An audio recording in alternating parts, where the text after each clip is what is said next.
Hi everyone, this is Robert and welcome to IDG Live. We've got a lot going on at the moment in the fandoms and the worlds that we love. There's the Mad King stage play, of course. There's House of the Dragon going on. There's quite a lot of new news coming out from the Rings of Power. The Hunt for Gollum film has just started filming, plus obviously any other things that we want to be talking about in those worlds as well. So what I thought I would do is I would just do an open Q&A today. I think from next week we will go back to looking at topics specifically, but I thought I'd give people a chance to ask the questions that they want. Quite a few of those questions are about the Mad King stage play, which I have seen. If you were here last week, you'll know I gave a full spoilery breakdown of that.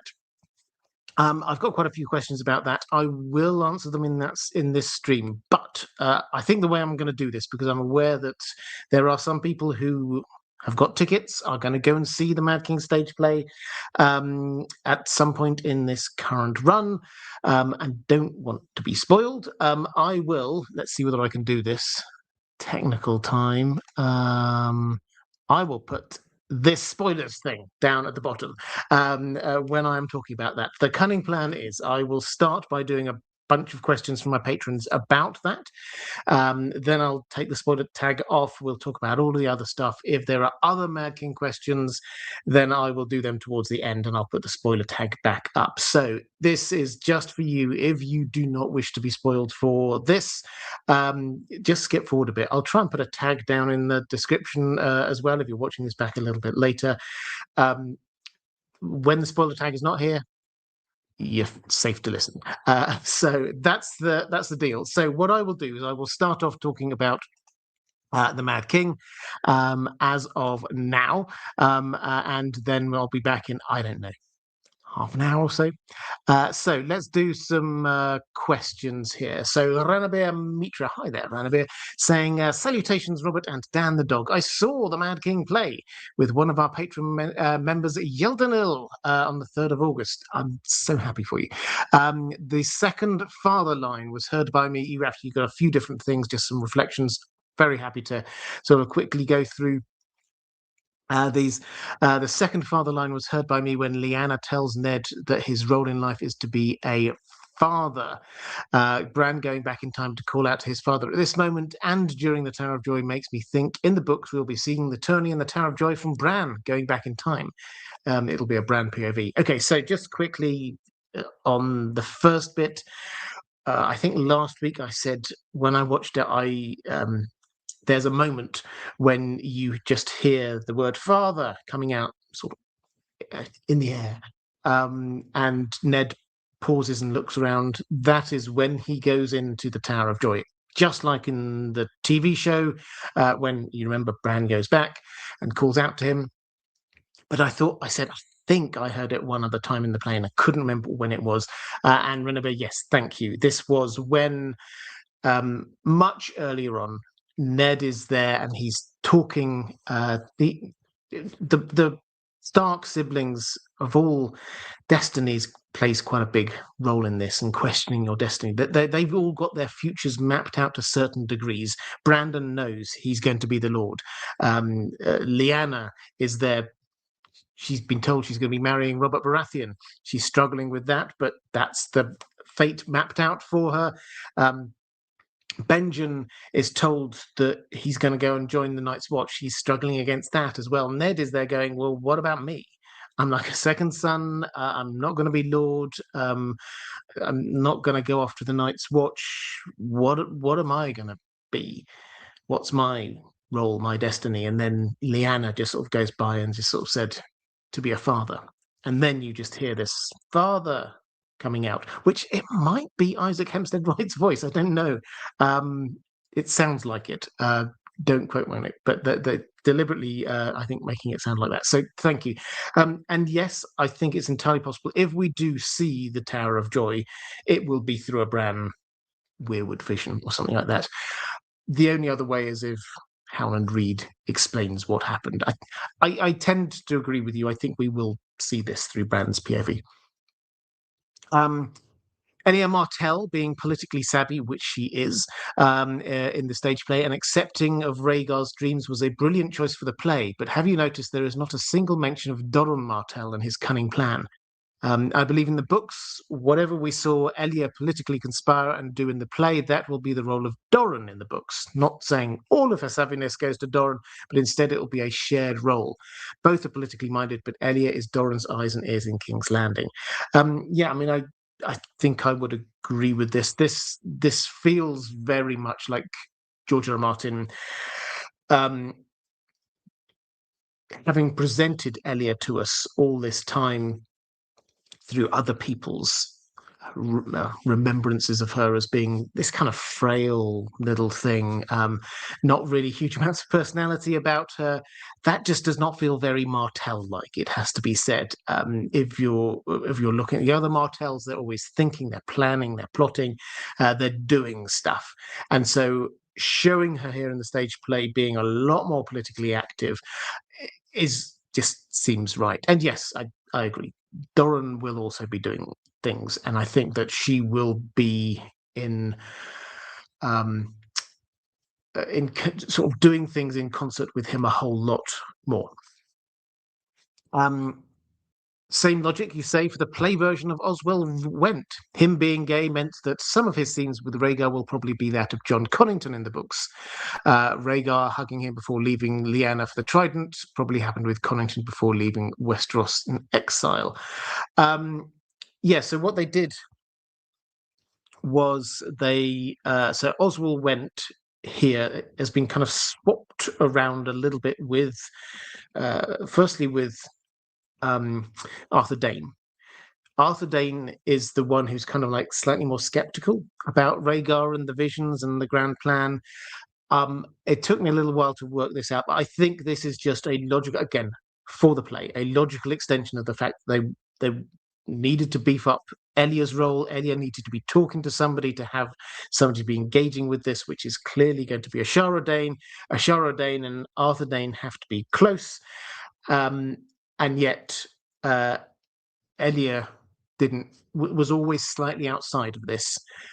So how do they square this? Well, they switch it around. So Arthur Dayne isn't the one who's like really in on all of Rhaegar's plans. That is Oswell, who is much more supportive. So he's also as openly gay as you can be, I suspect, in Westeros. And he gives this little speech about, he's only ever loved one person and now he's sworn sword to them. So effectively, he is taking on that bit of John Connington's role. So yes, I think you're right. I think that probably some of this will be pushed across in the books to John Connington. Did you see the bodies that the Mountain brought in? Didn't see a third smaller body. So yeah, when the Mountain brings in the dead bodies, they're sort of shrouded, basically wrapped in sheets. Yes, there were three.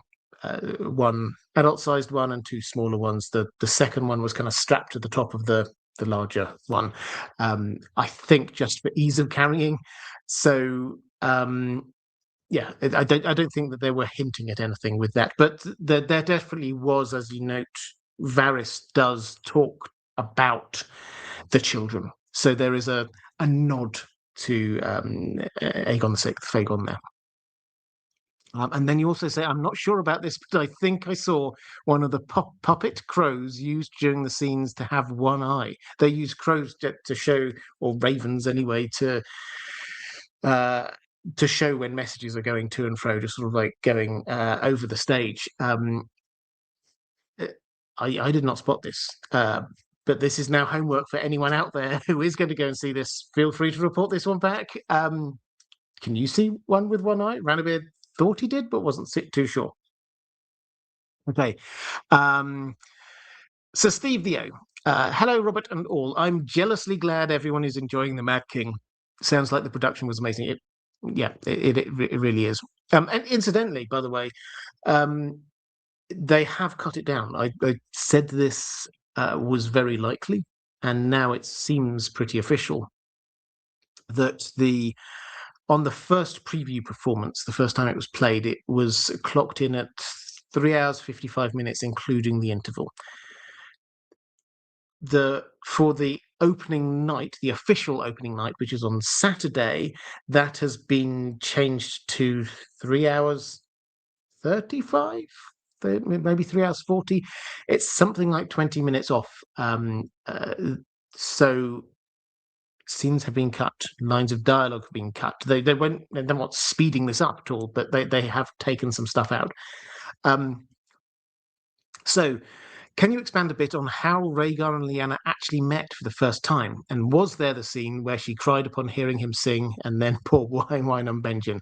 Was the Song of Ice and Fire? Yes, so what happens is he enters and with Elia, and he doesn't say a word.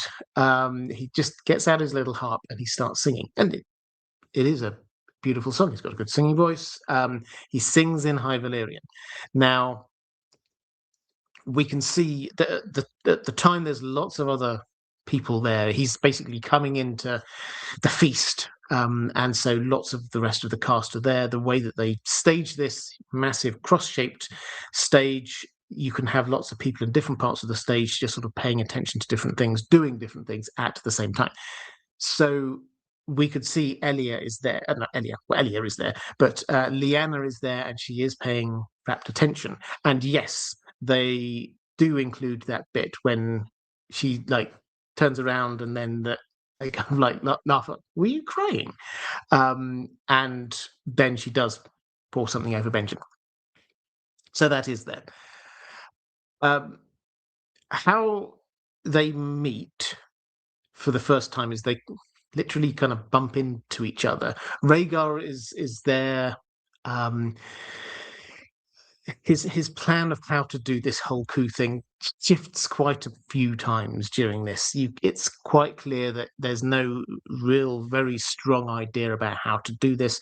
So he shifts a bit and just have to dance with people. Elia gives him a bit of a pep talk and sort of says, you need to get in with these people, talk to them, get to know them, get them on your side. Don't just assume that your mere presence is going to get people there. So anyway, they sort of bump into each other and then they dance. And while doing the dance, then she sort of says, love the song, didn't really understand it, but it really moved me.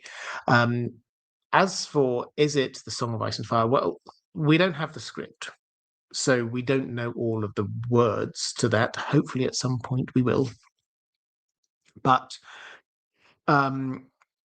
this is one of the things we do have confirmation on. I've heard back, Rabbi, actually, if you were at the creator talked thing, I've had feedback from that the writer, Duncan Macmillan, was asked about this, and he said, yes, this was something George R. Martin was clear on, that the song that Rhaegar sings is the Song of Ice and Fire.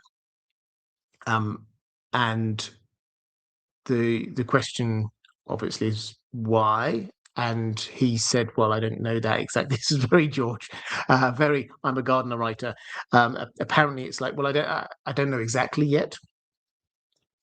When I get to write that bit, then I'll know for sure. So the exact reasons why that's like that, I think I've got a question about this in a moment, so I'll answer it then, are from the writer rather than George R. R. Martin, but the fact that it is the Song of Ice and Fire is now confirmed. Lorelei Dragon saying, I hope things are less sweltering on that side of the pond. They are at the moment, actually. Yes, I think the heat is coming back soon, but we've had quite a few days, which is fine for me. Something you said about the play last week really stuck with me. If the third child or third head of the dragon is a portentous birth placement, what does that imply for theories regarding Tyrion Targaryen? He is a third child like Dany and Jon are. Yeah, so this was one of the nuances of the play, is that there's this kind of philological, etymological discussion between Aerys and Rhaegar, where Aerys is basically quoting the dragon has three heads thing, and again, I would love the script because he rattles through this, but he basically says, yeah, it's the third head of the dragon is the important one. That's the thing that's important. And this is emphasized, or what is emphasized as a result of that, is that almost immediately following that, we get the conception of both Danny and John in the stage play on the same night as there is a red comet. The implication being either of them could be the prince that was promised. But so the implication of that is that this is a Targaryen thing. So Tyrion is, you're right, also a third child. And does this have implications for him? Well, potentially. I think it just adds in an extra layer of this. If you've not come across this before, that the contention is that maybe Tyrion is actually the bastard son of Aerys Targaryen, who had a bit of a thing about Joanna Lannister, Tywin's wife. Now, what I would say is that this just adds to the echoes that George R. R. Martin has created for those three characters. When I say echoes, they are all third children. Their mothers all died in childbirth. They are all, if you accept this Tyrion Targaryen theory, they are all brought up by men who are not actually their father. They are all, in some kind of sense, cast out by society. Jon as a bastard, Tyrion as a dwarf, and Danny as a Targaryen on the run. And then their story arcs, if you map them against each other in terms of broad themes, time in the wilderness, stopping somewhere to sort of like grow as a person, that kind of thing, they do echo. So does this build on that? Yeah, it definitely does. It's not, I don't think it proves anything, but it sort of adds to it. Flame G saying, hello, Robert. It was nice meeting you at the stage play, and apologies for talking so much. Well, firstly, you did not talk too much. Secondly, secondly, it was a delight meeting you too. And thirdly, this is one of the things I've hugely enjoyed about this. I've been down to Stratford a couple of times and met people.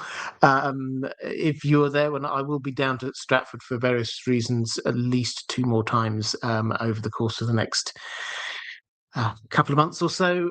If you see me, do say hello. It's absolutely fantastic putting faces to names and just chatting to people. So yeah, that was absolutely fantastic. Lovely to meet you.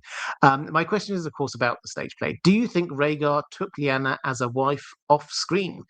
I remember Elia was talking about Rhaegar taking on a second wife, but we never saw this. Does that mean that Jon Snow is still a bastard, regardless?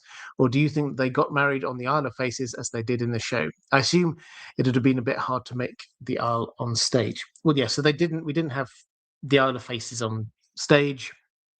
And it was kind of pushed to one side pretty early on. Howland sort of says, yeah, I've just come from the Isle of Faces. And then obvious questions come, plot moves on, he never answers them, and we don't really go back to talk about it.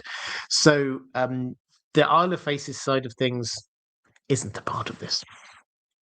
Might they have been married? Well, they aren't married as far as we can see, and nobody says that they're married. That's not really the focus of this. Elia does. There's a bit when Elia and Lyanna write to each other when Lyanna is at the Tower of Joy, and Elia writes a lot of things, but one of the things says, "You could marry. He could marry you as well. He could have a second wife. Aegon the Conqueror had 2 wives. He could have 2 wives." I'd be kind of understanding about it. We're all chill here in Dawn. She doesn't say it quite like that, but you kind of get the feel. So that obviously comes after them when they were around that part of the world. When she's in the Tower of Joy, they're down in Dawn. So they either were married or weren't. I think the implication is they weren't on the stage play, but they left. This is one of the things that was a big enough gap is there that they could have been. So it's not 100%. just for sort of context, when I say big enough gaps, part one ends at the end of the turning at Harrenhal. Basically, you get Rhaegar giving the Crown of Winter Roses to Lyanna, a very brief scene where Rhaegar and Lyanna meet up, and then that's it, end. Then we start up again when we get in the Red Keep, and we've got Rickard and Brandon there in the Red Keep. So that whole chunk between is missing. We don't have that. Lyanna sort of briefly mentions a couple of things that happened, but nothing more. So yeah, they could be married, but I think the implications they weren't. Cathrine Furseth. I can't remember whether you said anything about Ned and Howland tearing down the Tower of Joy in the stage play, but I always found the provided or assumed reasoning for this lacking. We think that Ned wanted to hide the evidence and the location of the tower where Jon was born in order to protect the secret of his birth, even to the point of not returning the remains of his men and refusing to say where their bones were buried. But this theory doesn't take into account House Fowler of Skyreach, who hold the title of Warden of the Prince's Pass and are entrusted to keep an eye on it and presumably also the watchtowers. They would surely have noticed if one watchtower was suddenly gone. And this kind of mystery would, in my view, attract the exact attention that Ned was trying to avoid. So, what do you think? This is surely a plot hole that we've got no good explanation for yet. Well, yeah, I agree. A plot hole or a deliberate bit of information that is missing. I would phrase it the second way myself. I'll tell you, I'm answering this amongst the questions about the stage play because it obviously is mentioned there. And how that is framed is that after Lyanna dies, then Ned he's just, okay, what do we have to do now? Okay, so we need to take the sword down, take it back to House Dane. The bodies, they need a burial. We should make cairns for them. We'll get the stones from the tower, tear down the tower, do that, and then we'll go. And then they kind of move on. And that was pretty much it. It's literally just a sentence, which again feels a little bit because as it's presented in the stage play, there's just the two of them, Ned and Howland. And this is, we assume, at least a two-story tower, maybe even more. For it to qualify as a tower, it surely has to be quite high. And it's presumably reasonably robustly built. And how are they ripping these stones out? So there's a mystery there that I don't think is answered yet. I think the answer has to be a combination of either there were other people there, or there was some kind of magic involved. So, why did Ned do that? I mean, I think this is more. Personally, I think, yes, he's trying to hide the evidence and all of the rest of it, but you're right, House Fowler will obviously know where it is. But I think it's as much to do with him having a trauma response. Ned's, when you read his chapters, you can see he talks about recurring nightmares from the time, this is terrible dark times that he's trying not to remember. He is trying to just get rid of everything, move on, and we'll just be done with it. And that, I think, is not the entire answer, but I think is much more of a part of this than we often give it credit for. Ned is just wanting the whole Tower of Joy is a terrible memory for him. Everything that happened there, he had to be fighting people he didn't want to be fighting. He was there to see the death of his beloved sister, and she made him promise things that he's not stupid, Ned. He will have realized will have damaged the health of his marriage, which barely started. So yeah, this is terrible, the whole thing. So, and he was traumatized, and in fact, he blacks out. It's very clear he blacks out, and they found him. And this is the lines. That's where they found him. He remembered no more, and that's where they found him. So yeah, there's a trauma thing going on for him.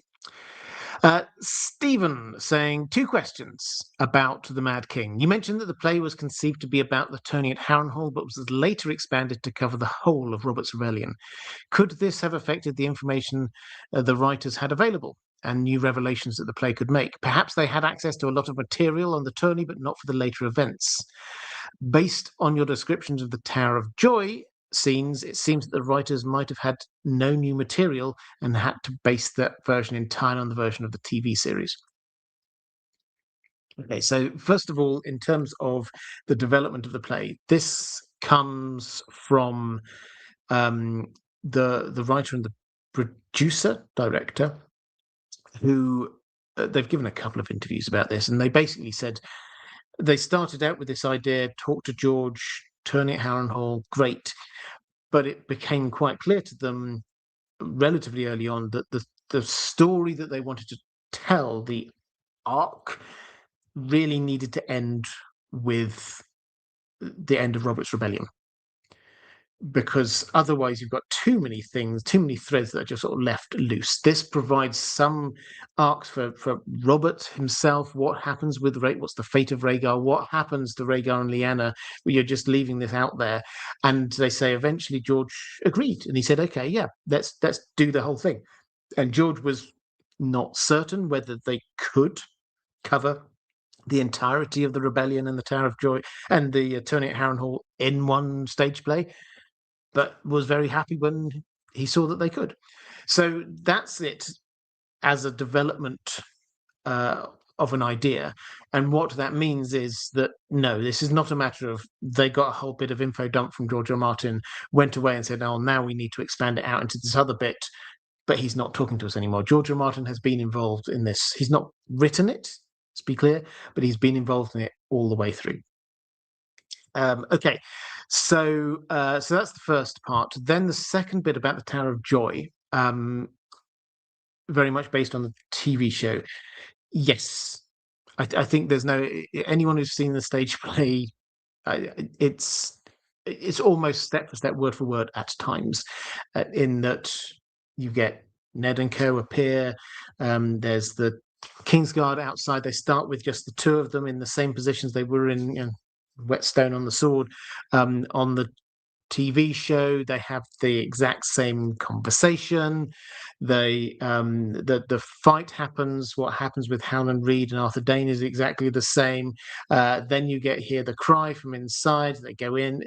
All of this is exactly the same setup, which I think means one of two things. Either this is what George R. R. Martin has written and was very clear to Dan and Dave, that is what it is, and then this is why it's also the same here.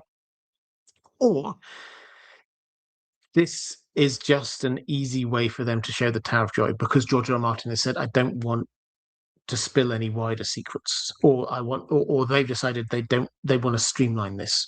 So, for example, I said there's no Isle of Faces here. All of the Howland Reed stuff, if there's any magic stuff going on with Howland Reed, that is not in this play. If they've made that decision in order to streamline it, to make the play work better, then they might decide, okay, well, we can't show that then in the Tower of Joy. The easiest thing is just to go with something that is close enough to the truth that it's not going to throw anything out, and everybody's going to recognize it and understand it. That, I think, is what it is. They just went with the default that worked. Zvibo, hi Robert. Your appearance on the Alt Shift X Glidus discussion was a particularly pleasant surprise. So yeah, I did, after Alt Shift X and Glidus were there on the first night it was shown. I was there. They were there as well. I was very happy for them, by the way, because they booked the first 5 performances, which were all cancelled, and then I hope they don't mind me saying this.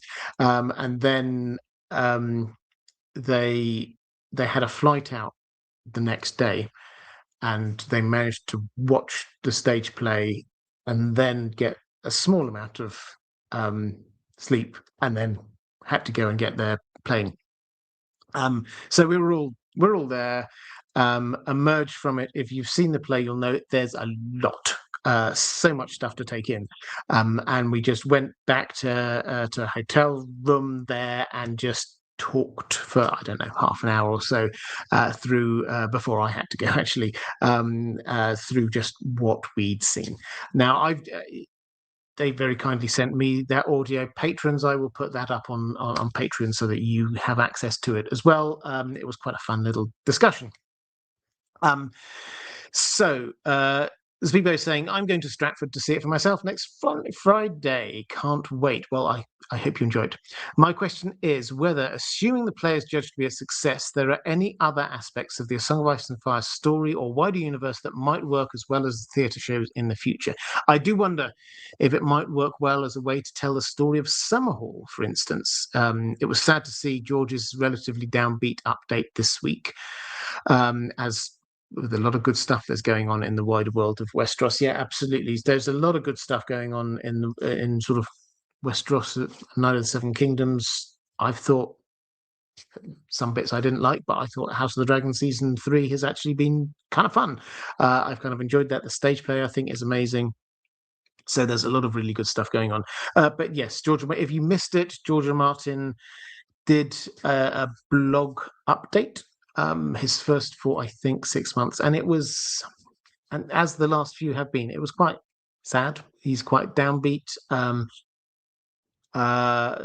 Clearly it's been a very stressful year for him. He didn't go into details, which is fine. It's his life, but it's clear that there's a lot of bad stuff going on for him. But he's trying to take the joy where he can. And he said this year there have been some dreams come true, and one of them I'm pretty sure is seeing Duncan Egg on the screen. Another one I'm pretty sure is the stage play. So he's taken the joy where he can, but clearly he's not in a good place. So yeah, that was kind of sad. But in terms of the question, what other things could work as a stage play? I mean, I think you're right that Summerhall could. You could also, I mean, having seen how they ran the stage play, I didn't think it would be very easy at all to do an entire rebellion with several battles in, and put that on the stage. But they did it. It was in a very artistic way, but it showed how the war progressed. So something to do with the Great Bastards and the Blackfire Rebellion would work really well as well, I suspect. Now, the biggest thing for me is what works the best is stuff that George is involved with and we have the material on. When we run out of material, when George isn't as involved, that's when things tend to go in wrong directions. So Summerhall, we don't have enough on yet, unless George is actively involved in something. Similarly, the Blackfire Rebellions, we don't have enough on. So at the moment, I think this is the best choice that we've got here for stage play. And it appears to be a success. It really does. It's been sold out. Every performance has been sold out. It will carry on. Do not worry. It will be in London, and I'm sure after London it will go to New York, Australia, and maybe some other places. Let's go to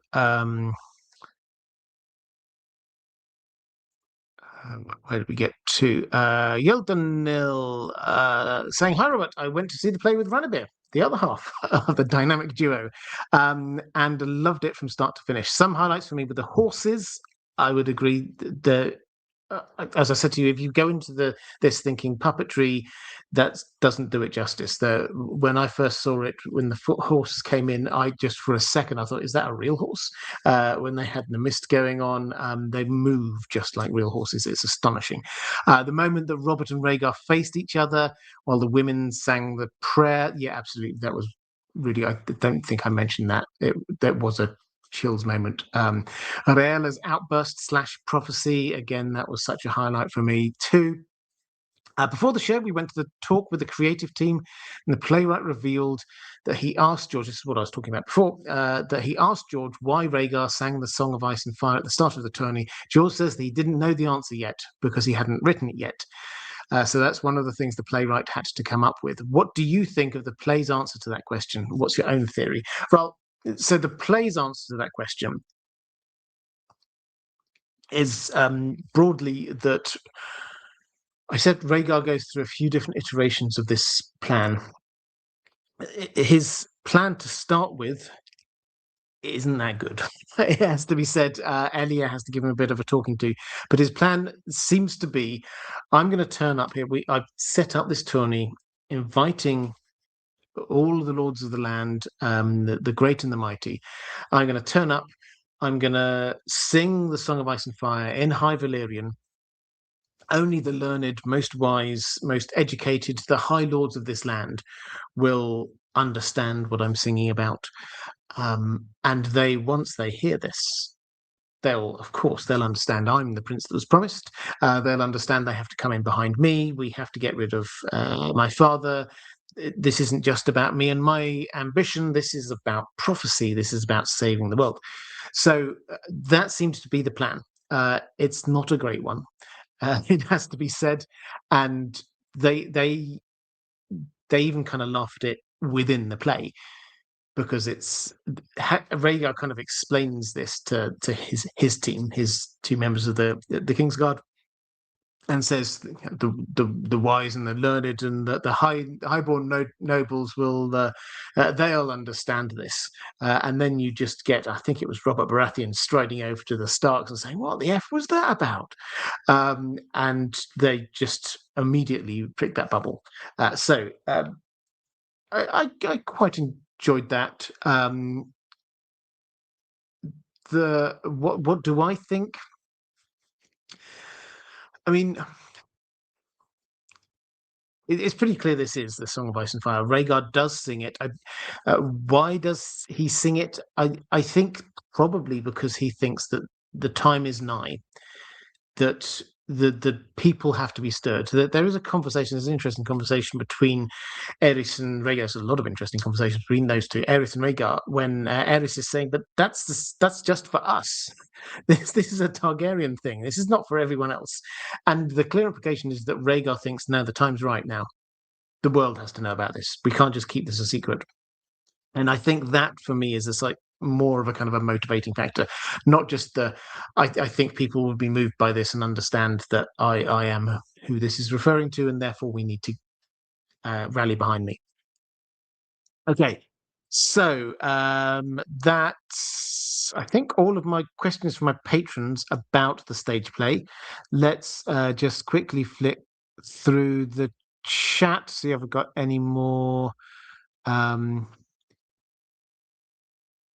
about stage play. Nope, that's, I think, there's one. So Caius Ballerina asking about the play, saying, "I've seen criticism that A Song of Ice and Fire and its spin-offs, including the play, have a problem with fetishizing Dornish women. Did you feel Ashara or Elia were depicted that way in the play?"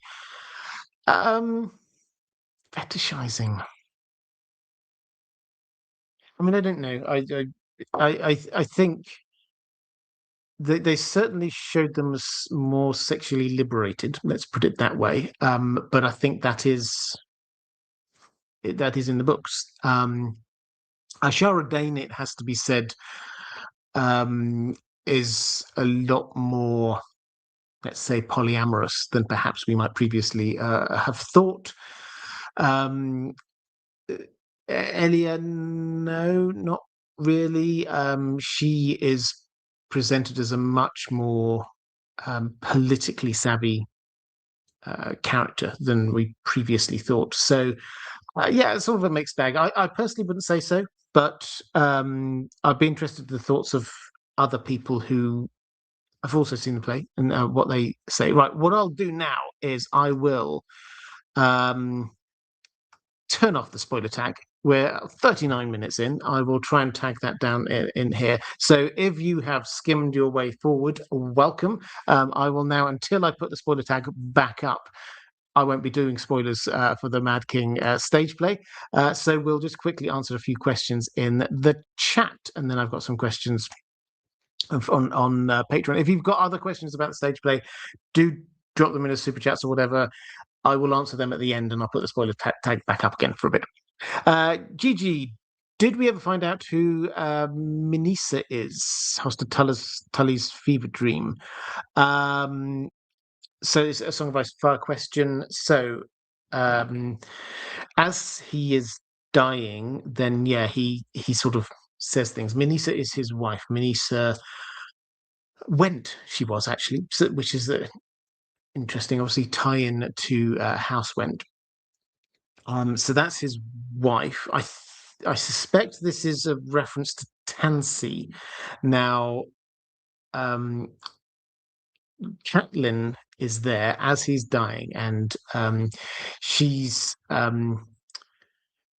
she hears him saying Tansy, and she's wondering, who is this? Did he have a mistress we don't know about? What's going on? And this is one of those few times when Cat's actually not quite as clever as insightful.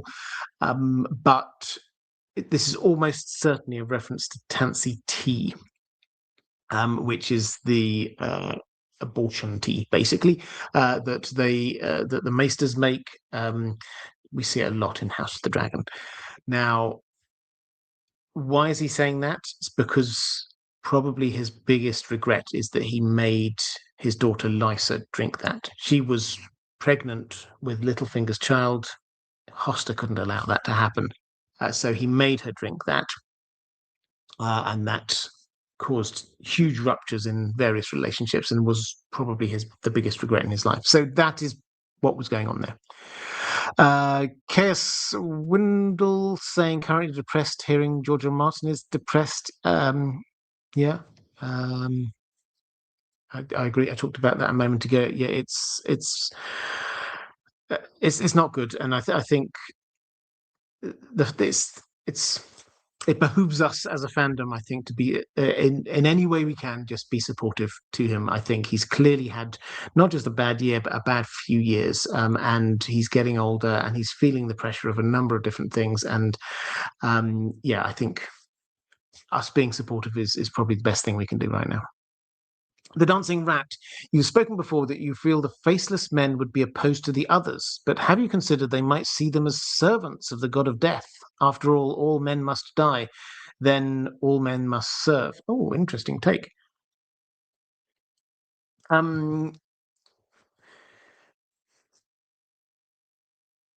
not really thought that. No, my general take is all men must die does seem to be like they think everybody has to die, and obviously, and therefore, if you're not dying, if you're keeping on going, being animated, then that is a mockery. That's a heresy in some way. The question therefore is, who all men must serve is like, serve who? The implication, I think, is that the whites, the dead bodies, are serving the others. Now, do we count the great other, as the god of death? I mean, we could do, I suppose. I mean, I have heard this thought before. Personally, I don't really buy into it. You could. I'm now. My brain is going through this. This is the sound of my brain whirring. Whether or not I could make a theory video about this one, because you could argue that the reason why Jack and Hagar is going to Old Town is clearly to get access to the rare books. And the rare book we all think he's trying to get access to is the Death of Dragons. Now, my working assumption is that because the Faceless Men and the Iron Bank of Bravos are working together, and the Iron Bank, the Bravosi, are very anti-dragon. You just see Tycho Nestoris when he talks to Jon, incredibly anti-dragon.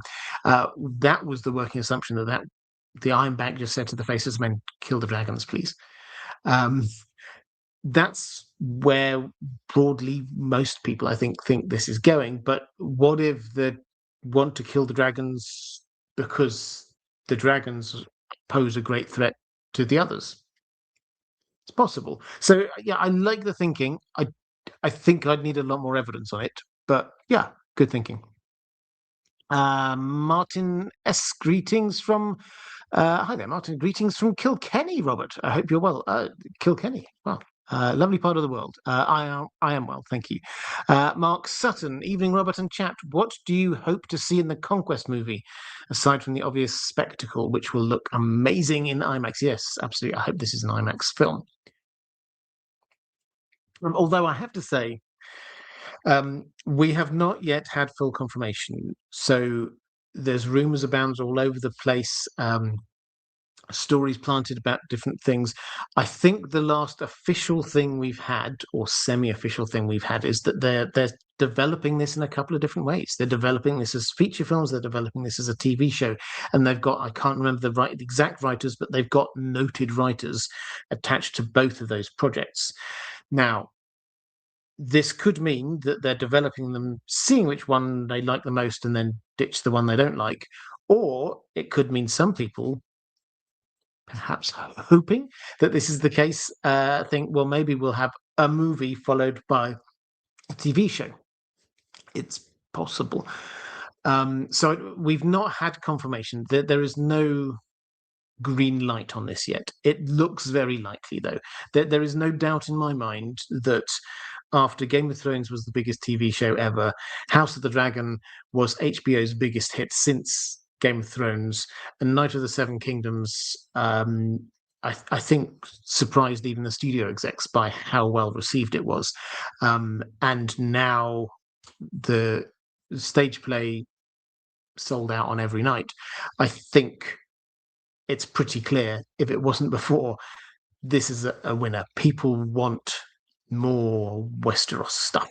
So I would now be very surprised if we don't get an Aegon's Invasion film. I think it probably will be done as a film, maybe even a trilogy of films. Who knows? But not greenlit yet. But I think it's very likely. What am I looking forward to? Yes, the spectacle, but I think the thing that I would nerdily really love, and I suspect most people would, is Aegon's vision. What's the thing that started all this? It's that this played a huge role. We've got confirmation. Basically, this has come from George. He did have a vision that prompted him to do the conquest. But what exactly was it? Are we actually going to see this? And because he took from this clearly the point that there is this threat from the north, but he has to conquer, unite the Seven Kingdoms, and the Targaryens have to rule. That comes from one vision. What exactly does the Song of Ice and Fire say? So all of these kind of questions. But then beneath that, it's really the relationships between Aegon, Visenya, and Rhaenys, which I think is fascinating, that I would love to see. Commander Ray, member question. Yeah, the best way, if you wish to support In Deep Geek, the best way to do that is through Patreon still. But if for whatever reason, and patrons, thank you. I hugely appreciate your support. But if you, for whatever reason, don't want to go through Patreon, another way to do it is become a channel member here or on the main channel. And here being YouTube, if you're watching on Facebook, I will turn my attention to Facebook at some point soon and figure out how all that works, get the chat sorted. But for the time being, here on YouTube, if you wish to become a channel member, thank you for that too. Question: what are you most excited about or nervous about with the House of the Dragon finale? It's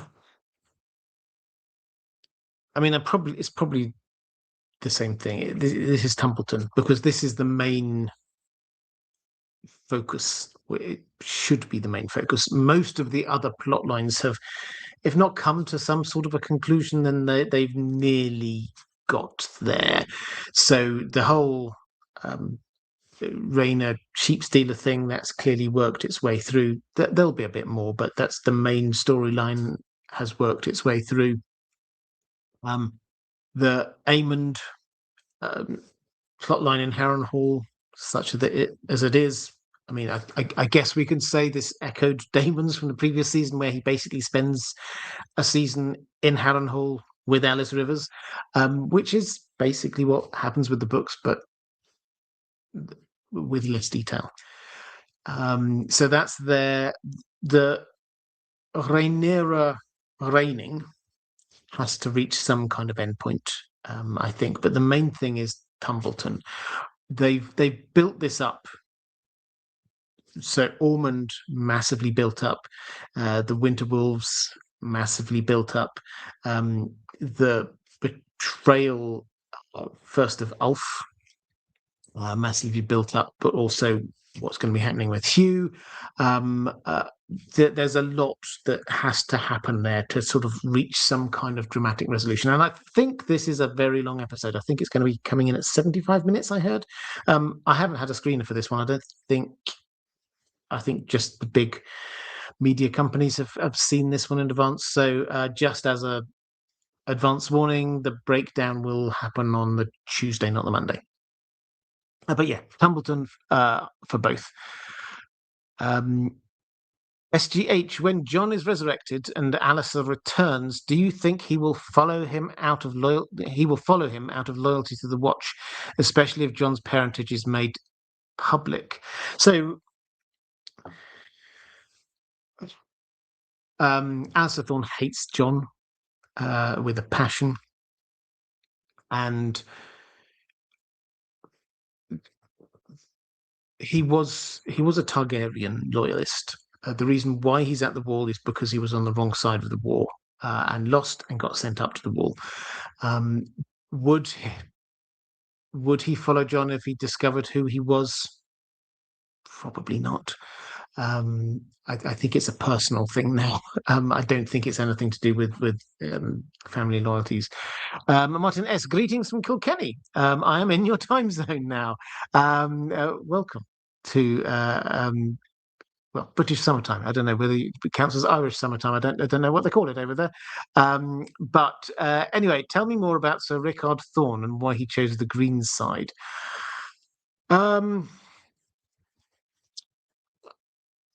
That's a very good question. I think this is one of those questions, however, I could give you a very weak answer now, or I could give you a good answer next week. So I will give this one a good answer next week, if that's okay, Martin. I hope you understand on that one. Okay, so let's quickly flick to the chat. TARDIS saying, yay, my first live stream. Hello there, TARDIS. Let's have a quick flick through the chat.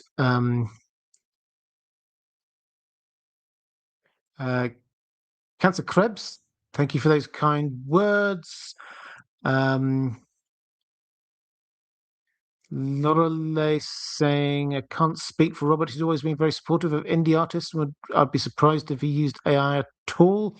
I don't know what the original question was there, but I'm happy to tell you my my AI policy, which is, as far as is humanly possible, I do not use AI at all. In terms of the artists, my objective is, if at all possible, I mean, breakdowns of TV shows, obviously I use images from TV shows, but if at all possible, I will use 100% fan art.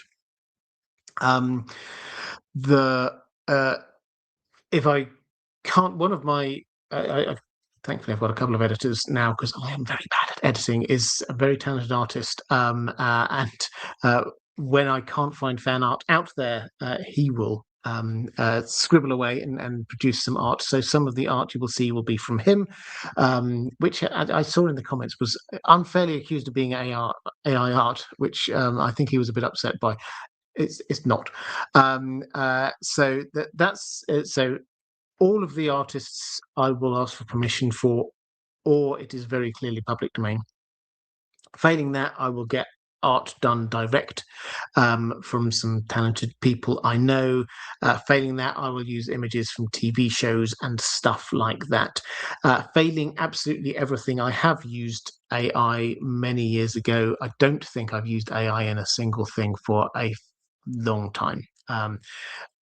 But yeah, the objective is not to use AI art. The objective is to support artists. Every single artist has been approached and asked and has given permission for their art to be used, and is credited. If you go to the end of the video, the artists are credited there.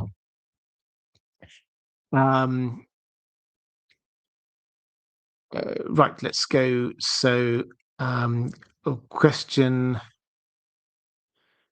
from Not Sure saying, did Aegon kill the guy? This is a House of the Dragon question. Did Aegon kill the guy with the dragon scale? Killing the guy with the dragon scale have anything to do with Sunfire's awakening via blood magic? Go Dolphins. See, that'll be an American sport. I don't know who the Dolphins are, but go them. So the dragon blood magic, dragon scale. Yes, so I think there's a lot of interacting here. So with Sunfire, this is slightly different in the books. But on the TV show, yes, I think that there was blood on the dragon scale. Definitely is there symbolic at the very least. I don't think there was a blood magic ritual going on there. There has to be some kind of intentionality usually in George R. Martin's world, but hey, they've shifted a few things around in House of the Dragon. It does certainly seem that as Aegon got better, Sunfire also got better. And as Aegon became more draconic, standing up for himself just in this last episode, that's when Sunfire appeared. So I think the main thing they were trying to emphasize was the link between the two of them rather than a specific bit of blood magic or something.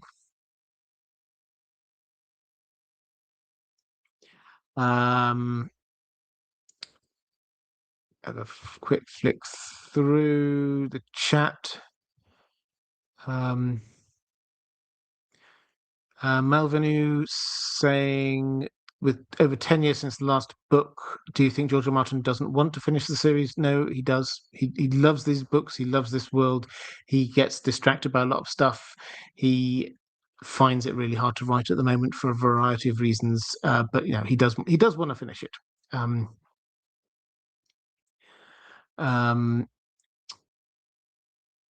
Carl Parsnark, plot twist, Robert is the AI, and it always has been. He just hires humans to do his biddings in the real world.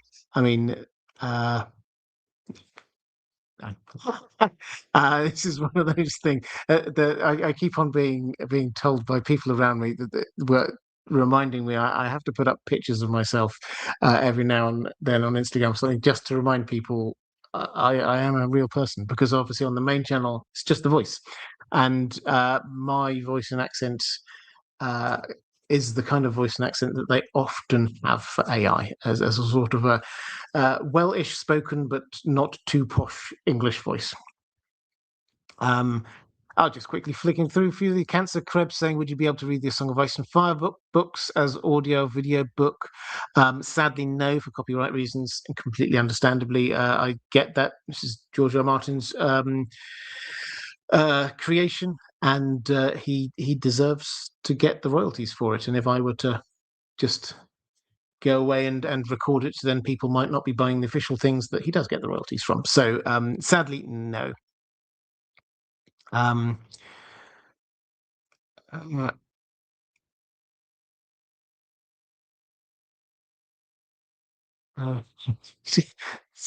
people talk about zombie Sunfire.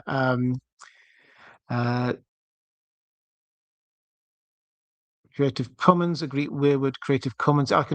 Creative Commons stuff is great. I'm very happy to use Creative Commons stuff.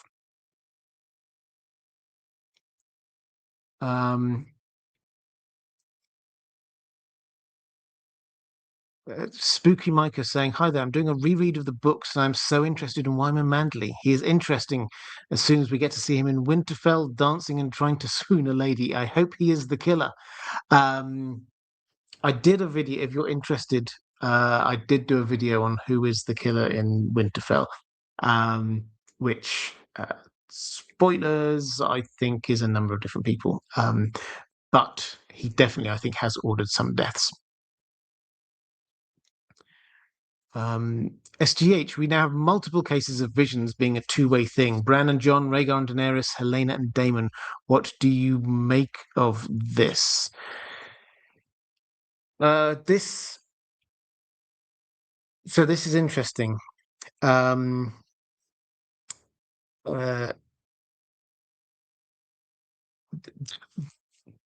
we're kind of mixing a few different things. So Bran and Jon this is a book thing. Rhaegar and Daenerys is also in the books, hinted at in the books. Helena and Daemon is a TV show thing. The thing that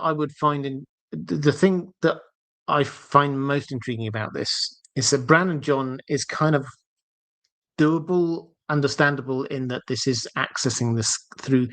There's a link between the direwolves and the Starks, and that's the whole world of sort of the Green Seer world, magic of the old gods. So that's in one bag.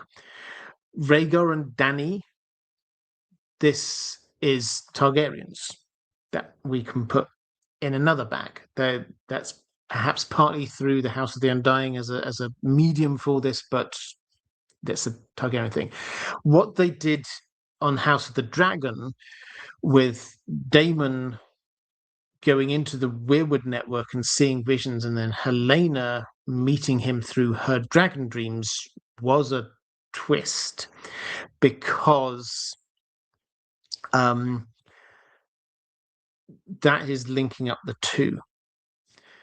Now, I'm pausing and talking quite slowly here because I'm trying to work out that there's something in the stage play that I would love to talk about. Remind me when I come back to talk about the stage play in connection to this. I will probably have completely forgotten it, but I will talk about the stage play with the spoiler tag on later.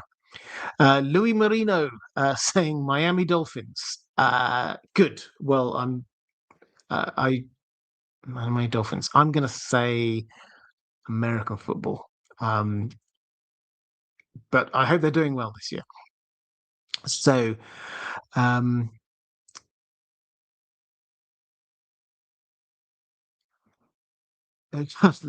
lots of talk about the Miami Dolphins. This is clearly a thing.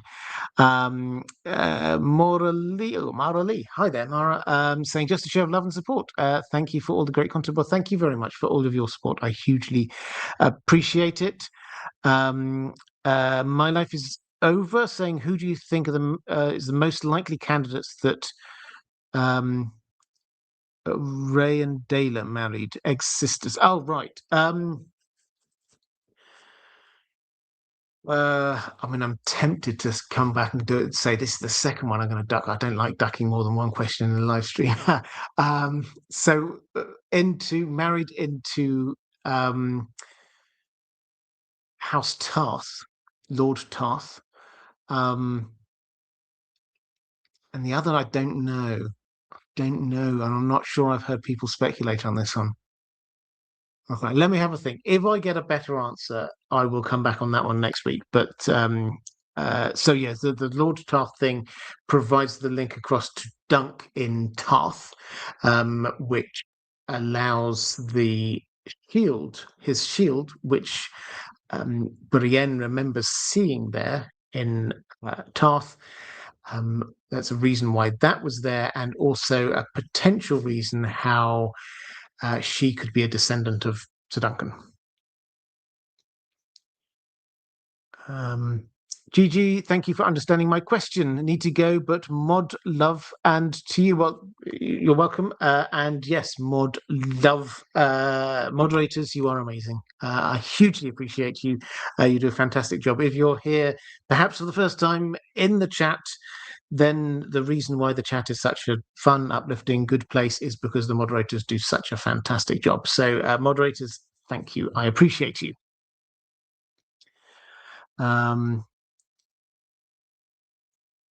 Let's just have me caught up roughly.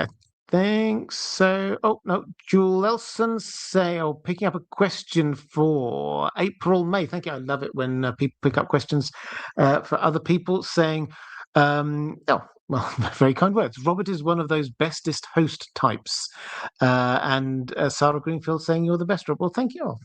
Thank you very much. They're very kind of you. Thank you. Right, let's go to some questions from my patrons.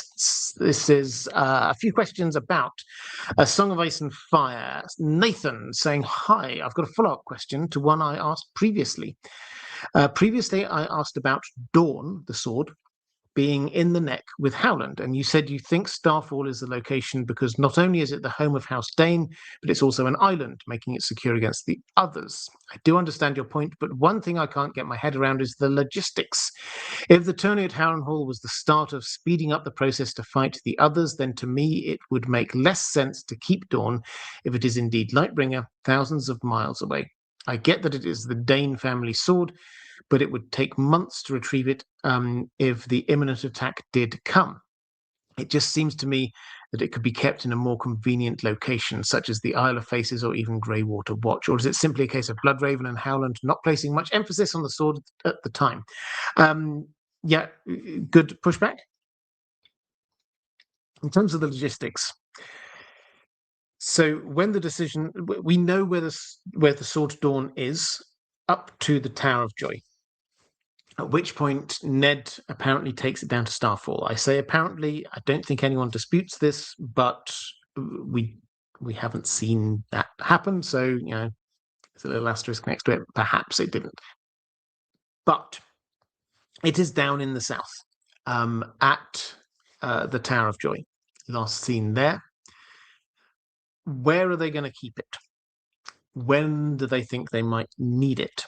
Let's assume that these people are all thinking along the same lines. When is it going to be needed? Well, Rhaegar was clearly thinking that at the time, he'd started by thinking that he was the prince that was promised. Then he thought it was his son, who was born just before Robert's rebellion, his son Aegon. Now, he may have even shifted to think that it was the son that he had with Lyanna. Whichever of those, because he thought he was going to have a son. So he thought he was going to have a daughter, but he might have thought that she would wield it. We do not know. But in any of those events, the moment that he decided it wasn't him, it was his child, then you're saying this isn't going to be needed for 15 years. So the question is, where does this live for 15 years? And when you're doing that, then and given the fact that at the time both of them were in the south of the continent, actually somewhere around Starfall kind of makes sense. Being up in the neck only makes sense if you're thinking that the person who's going to be wielding it, because this is not just a generic sword, it has to be wielded by the prince that was promised. Theoretically, if we're thinking that this is Lightbringer or some hugely important sword, then it doesn't need to be in the north yet. It can stay in the south.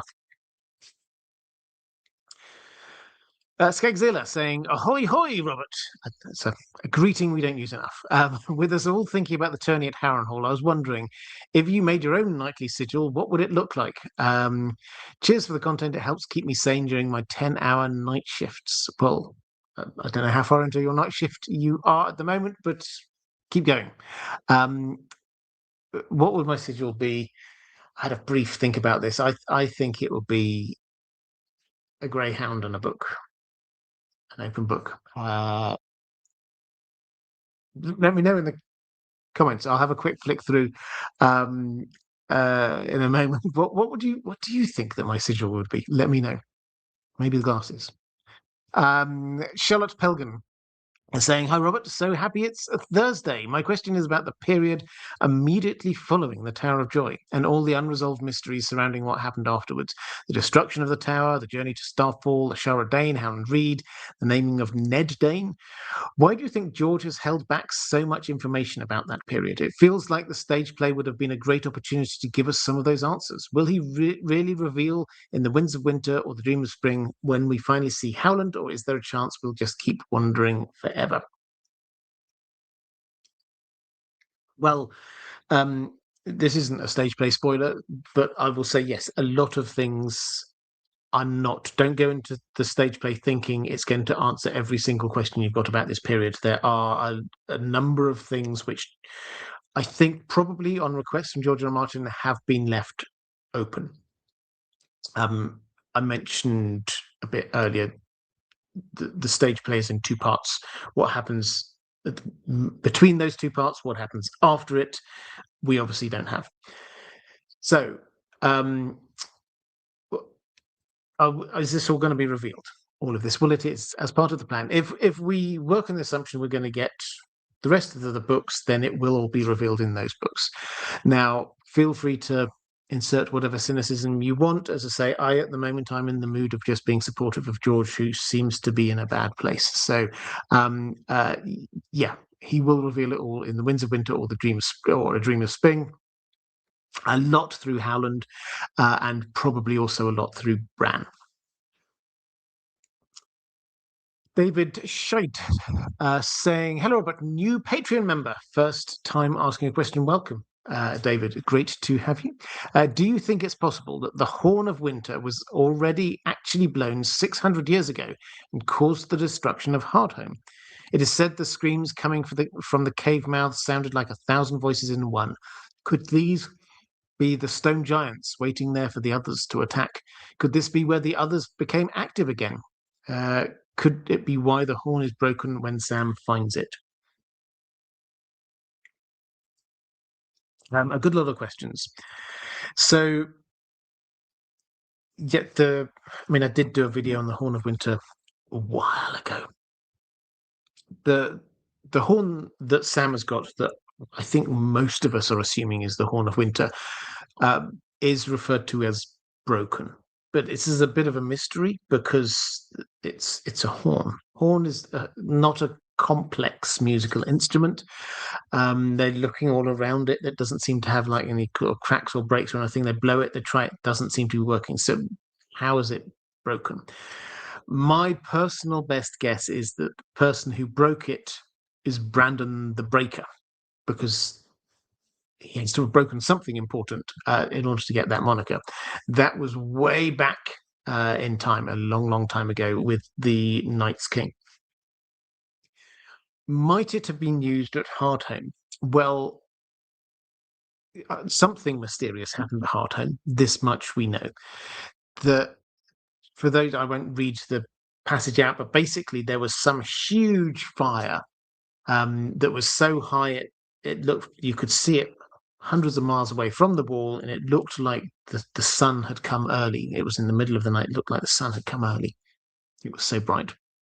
When people arrived there, there was this kind of burned devastation, but there were kind of bloated bodies in the water. And then from Hardhome has just got these cliffs with lots of caves in them. There's screams coming from the caves. Now, what is it? Now, there are lots of different theories on this. On my video I did on Hardhome, again, this was a while ago, I say my best guess of all the things that fit the facts the most is that there was an outbreak of grayscale. The wildlings, the free folk, a huge fear of it. They think that people should be killed if they've got it. They think that they should be burned. I think that a decision was made to burn the town down, and with everyone in it. The screams and cries are from the stone men. We're told that as they're getting more and more stone, like they lose the power of speech, but they just cry out. And that kind of makes sense of how this is that the bodies in the water are people who are trying to escape this, and the stone men are the ones who escaped up into the caves. Now, am I 100% certain that's what happened? No. That's just my best guess based on what evidence that we have there. Now, and then what followed is you get Skegosi people coming and raiding. So could the Horn of Winter have done that? Well, it's not the Horn of Winter. We get two legends about what the Horn of Winter can do. Legend number one is that it brings down the wall. Legend number two is it raises giants from the earth. Now, are there any giants there? We've not seen them. Yes, maybe they're the whatever it is crying out from the caves, but that we don't have any evidence that that's the case. It might be, but it could be a number of other things as well. Did it bring down the wall? Certainly not 600 years ago. So could this be? Yeah, but my instinct is probably not. I think the Horn of Winter was used way back in time, but not 600 years ago. Right, let's have a quick flick through the chat.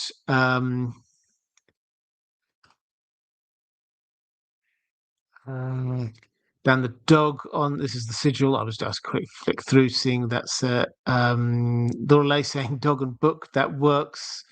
Derry's read it before. A lot of us would have a book on our sigils. House read, love it. And Lorelei saying my sigil is a panther and a dragon. Strong sigil. Yeah, a Greek weirwood greyhound rampant, wearing glasses and reading a book. Love it. A three-headed hound. Some people call me Morris. Nice. Desert Stormborn Charlie saying Robert's sigil will be a split, checked with glasses on over eyes and glasses off, eyes bare. Love it. Okay, yeah, that's good.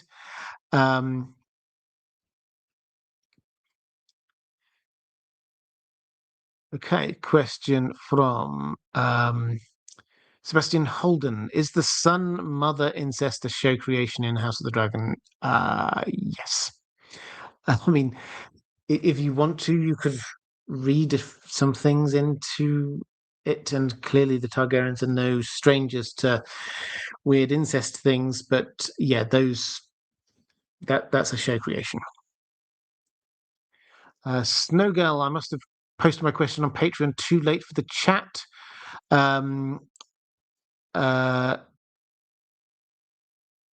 Yeah, so you did. I've just have a quick look at your questions. So that's the Mad King one. When I get back to the Mad King stuff, put it back into the chat, and I will try and answer that then. Yep, I think that's me caught up on the chat.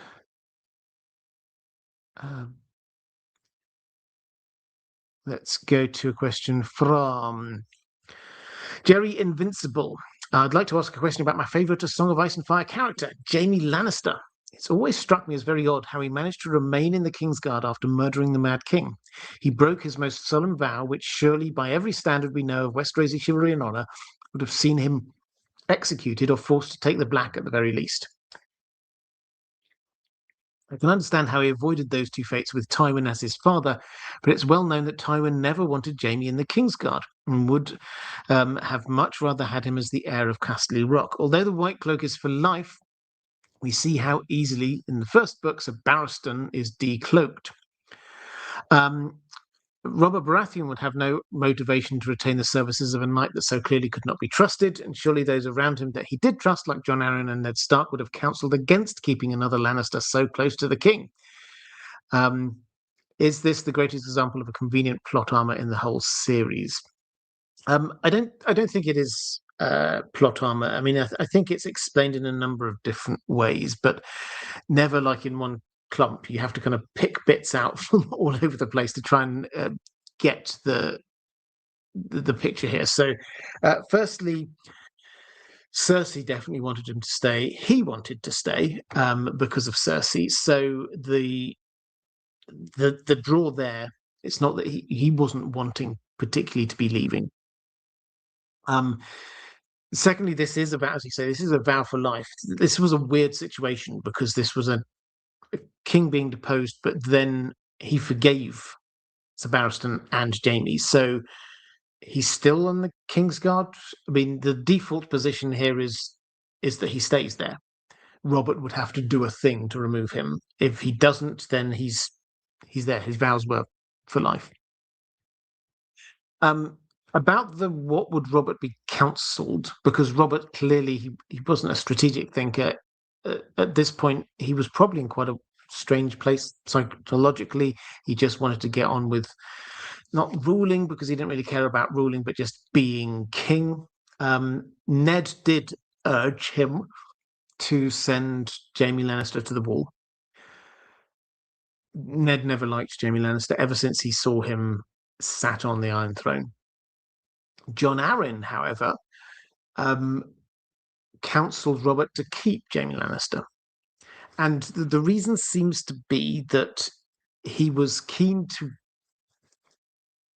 bind Tywin in order to secure the new reign, which wasn't 100% certain to start with yet.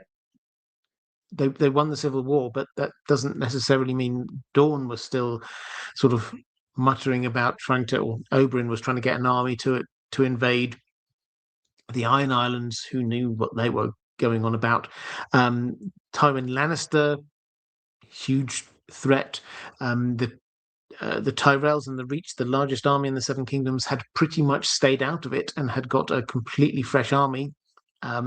So really, the coup had happened, the takeover had happened, but it wasn't 100% certain. And the best way to secure it was to make sure that Tywin Lannister and the Lannisters were bought into this, part of which was marrying Cersei.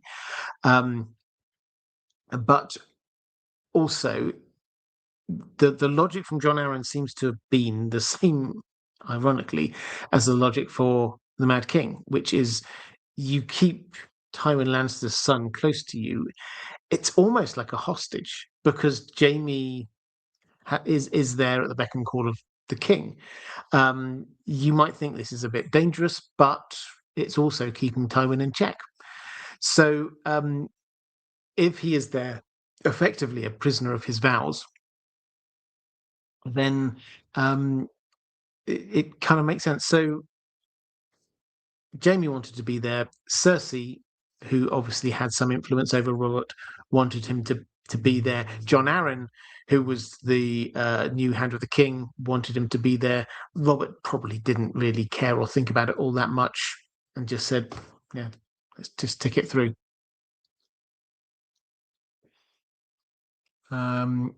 Sebastian Holden does. So this is a play question. I will answer that one a little bit later if that's okay.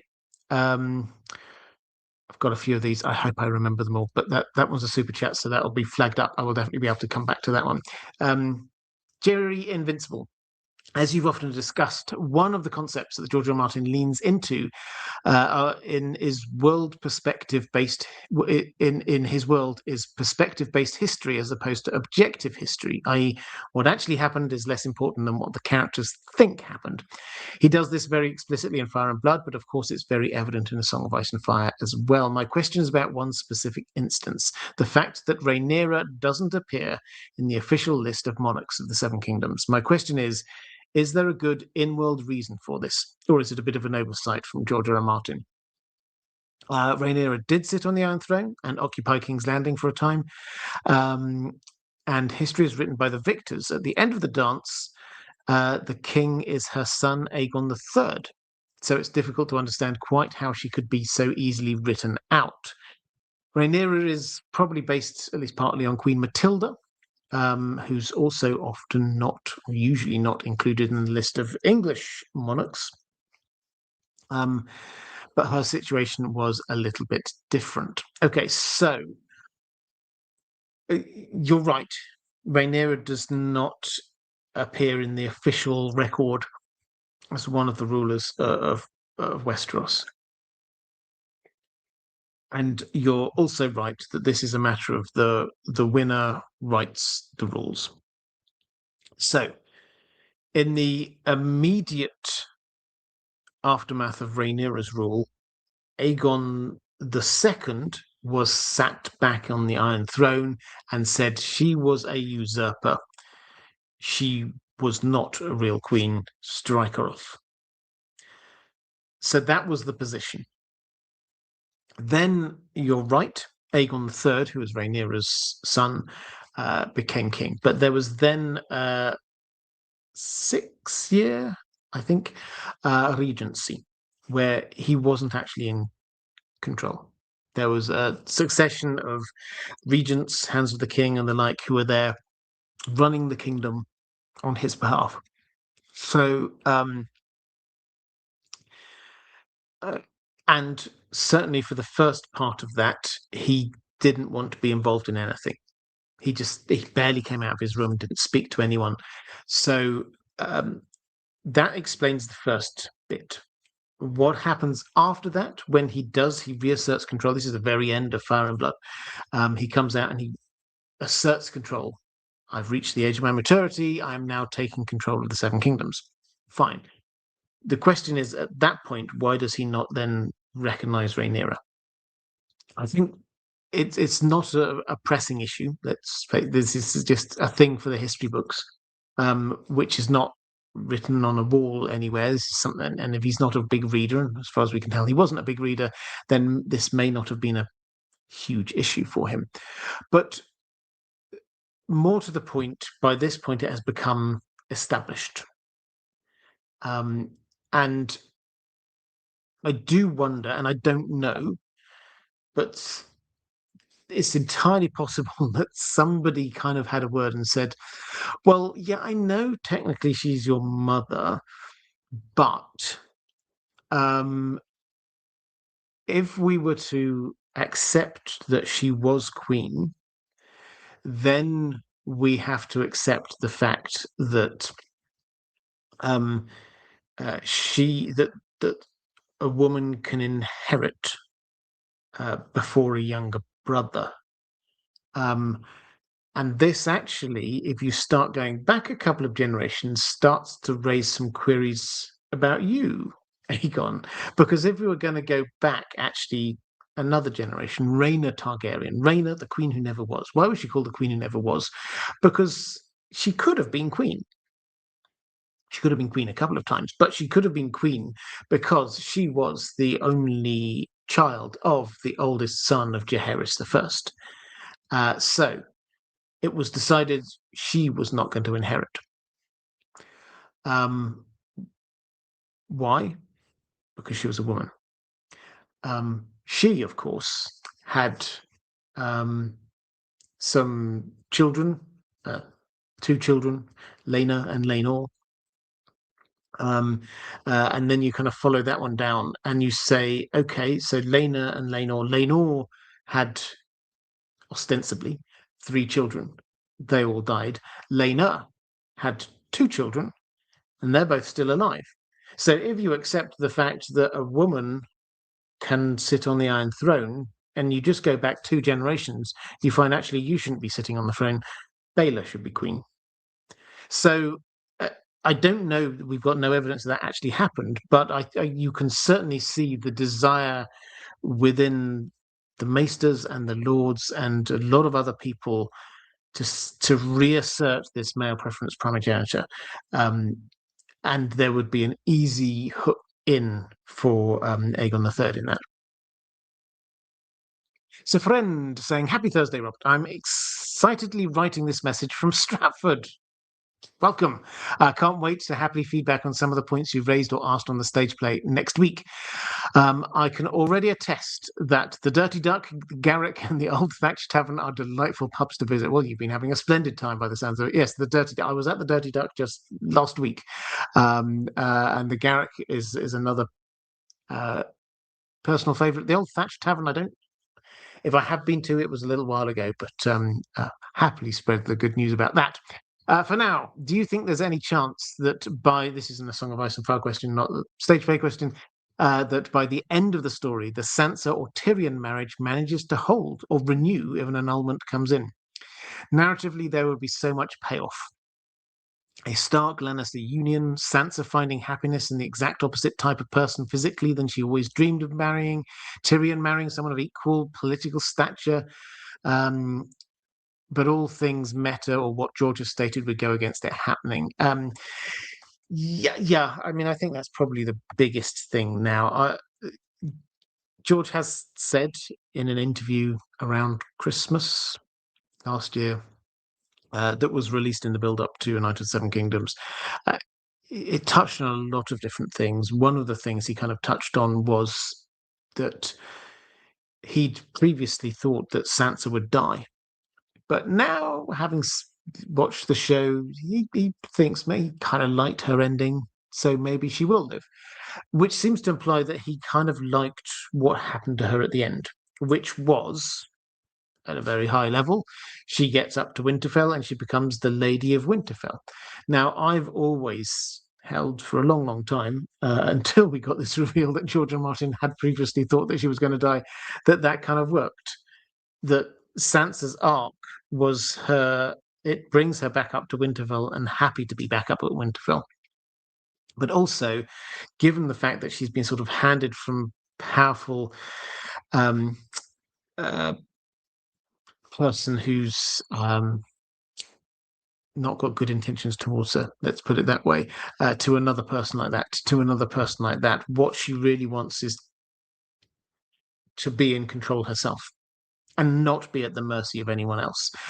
So the Sansa, Lady of Winterfell thing works for me. And I suspect, I don't know, but I suspect that George R. Martin saw that and thought, yeah, that works for me too. So that said, I think probably not. I like the idea. If she is going to marry, I think Tyrion is the most likely candidate because, yeah, it would complete her arc to be all the things that she rejected before she now accepts. But I don't think, given that Tyrion is, well, he's quite a nasty character and he's not going to be in the books and he's not going to be, I mean, he has got good side, obviously, but he's not going to be fully redeemed by the end of this story. I don't think he's the kind of person still that Sansa would want to be around. I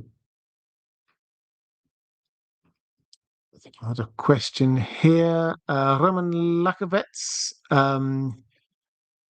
with the Lord of the Rings question. Okay, I've always wondered why Gandalf didn't know how to open the doors of Durin, considering his age and experience. I mean, it's a fair question. The doors of Durin were made before his time in Middle-earth. He arrived 1,000 years into the Third Age. The doors of Durin were made partway into the Second Age. He has been through Moria, but he went the other way, and they're very easy to open from the inside. So, and added to which, that wasn't really the part of Middle-earth that he was sort of in. He was a lot more sort of the northwest and things like that. Why would you try and go through the doors of Durin through Moria? So, yeah, it makes sense. He could have done. I mean, I think the greater thing is that if he thought, which he did think for a while, that they might have to go through that way, maybe he could have done some research while he was in Rivendell. That's the only thing I've thought. I mean, I don't think it's an oversight that he doesn't know it. Gimli doesn't know it clearly, or he would have said, but surely you must not know this. So this isn't common knowledge anymore. That the knowledge has been lost. And yeah, so it's, yeah, maybe Gandalf could have done some research.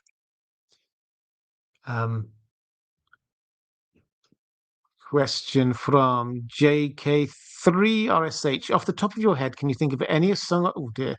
I never enjoy these off the top of your head. Can you think of any things? It's like my mind always goes blank. Can you think of any Song of Ice and Fire what ifs in the style of Marvel you'd like to see? Love to the moderators. Well, just because my mind is there, what if Rhaegar survived? Um, what if the Battle of Trident went the other way? What would have happened? I mean, I don't think good things in many ways, but what was Rhaegar's plan? What would he have done if he got through it all? Um, yeah, it would be an interesting question. Hello, Robert. Oh, I didn't write down who this was from, so apologies. But I have maybe a bit of tinfoil for you. I've always thought of Targaryen madness as the result of generations of inbreeding, but there are mad Targs and stillborn half-dragon babies all the way back to Maegor at least. We also know the Targs, the Dragon Riders were not the most powerful family in Old Valyria. Could they be the result of a failed or imperfect experiment? I mean, possibly. We know so little about Old Valyria. In truth, I wish we knew more. I don't think there's any hints that they're like a failed experiment. I think one thing which is reasonably clear is that the blood of the dragon and the purity of that blood is something that has been passed down through the Targaryens. They think that there is a link between their remaining pure as Valyrians and Targaryens and their ability to bond with and ride dragons. So that would necessarily lead to inbreeding and incesty issues. And if it does keep the dragon link, then the draconic bits also kind of make sense. Trying to do this in a sort of George R. Martin is very clear. This isn't science fiction, so we shouldn't try and put sci-fi answers to these things. But as a way of trying to understand it, if there's some sort of gene splicing kind of thing going on, in that a little bit of dragon gene was bonded in with magically somehow in with the Targaryen genes that was then passed down generation to generation, that kind of explains in a magical way how some Targaryens can be a little bit more, I mean, mad, crazy. I don't think George R. R. Martin, like, he understands people use those words. I don't think he wants us or is inviting us to be using that generalization. But some get more dragony. And as they're getting more dragony, then they might start doing more fire stuff and more blood stuff, because that's what dragons do. They just know about attacking. So that's my best understanding of what it is. Might this be some kind of failed experiment? Maybe, but I don't think we've got any evidence for that. Peter, why did Illyrio give Daenerys the dragon eggs? Varys and Sarah are both from Lys. Is there a personal connection other than Illyrio? Well, yes. So Varys and Sarah both from Lys. It's possible. I've speculated in the past about Varys. Might Varys be a secret Targaryen descended from one of several Targaryens who spent some time over in Essos? It's possible that George R. R. Martin has set this up a couple of different ways. There's obviously the link across with Illyrio. There's also in book one, he's described as being bald as an egg. Maybe that's a hint. Maybe there's a hint when we get Cat, who's there. She thinks to herself, only the Targaryens understand all of the secrets of the Red Keep. And then in comes Varys with the secrets of the Red Keep. So maybe he was kind of like teasing this a little bit. And there's also the hint about why on earth would a magician. If we take Varys's backstory as the truth, why on earth would a magician pay good money for him to be this sacrifice? He could have picked up any street kid for free, but he chose Varys. Is there a reason? Has Varys got some kind of king's blood? Maybe. So there are hints there, so it's possible. As for the other half of your question, why did Illyrio give Dany the dragon eggs? Well, I think we need to get ourselves in the mindset that Illyrio is filthy rich, hugely rich. So yes, this is a generous gift, but to him, not so much.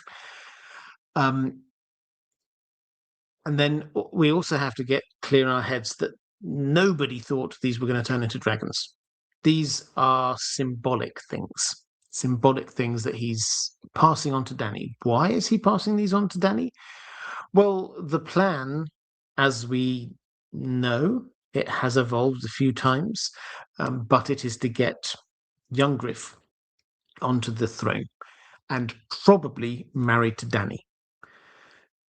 Now, if he wants the Targaryens invading to have these kind of signs of legitimacy, then dragon eggs is a good way of doing this. So he's basically given Dany some signs of legitimacy. He's got the sword of Blackfire, which he's holding back. I think he has the sword of Blackfire anyway, which he's holding back as another sign of legitimacy. He could have given them to Viserys, but I don't think he thinks Viserys is the long-term plan. Even at that point, he thinks that Viserys is going to be there at the head of this invasion at some point. He's seen Viserys. He knows what Viserys is doing. At some point, he's going to enrage somebody and they're going to kill him. I think that Illyrio figured that out quite early on. And so the longer term bet is Dany, not because he thinks that Dany is going to be queen, but he thinks that this is somebody that young Griff Fagon can be marrying.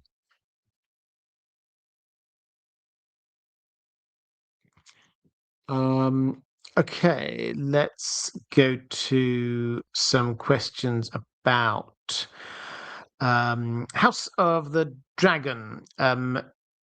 Maura Lee saying, "Hi, Robert and Dan. My favourite character on the show has been Alice Rivers.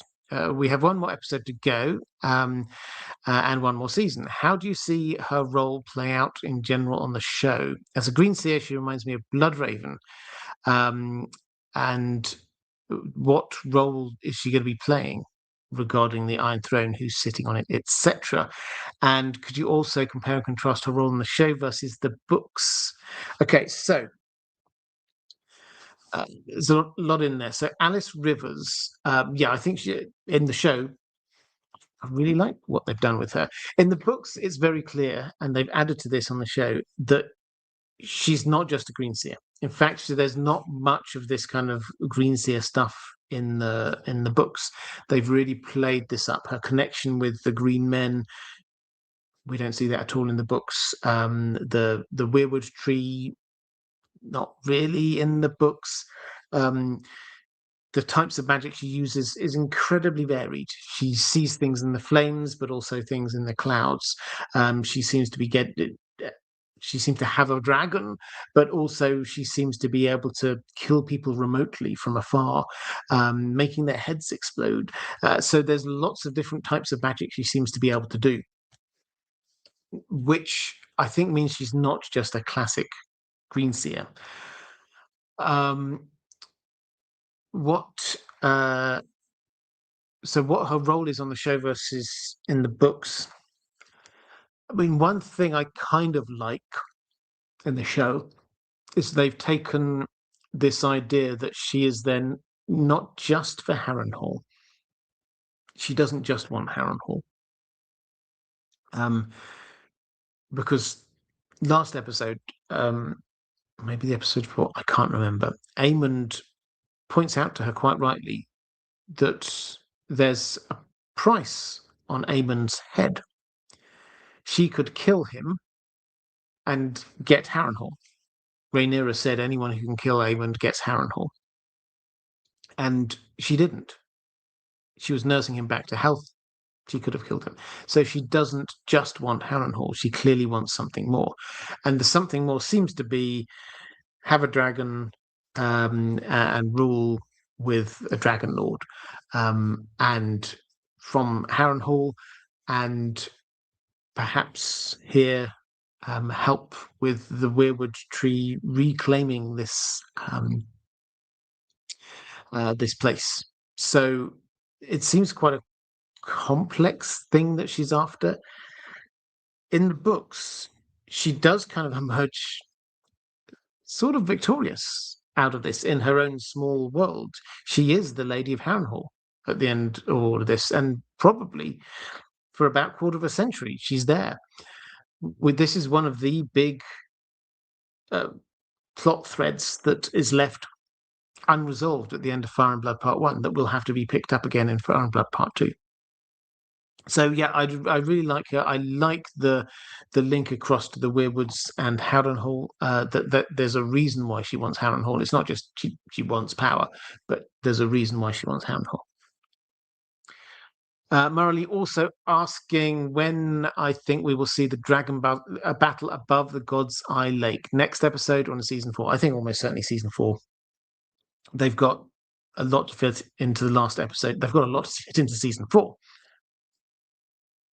But this feels to me like one of those things which is going to be the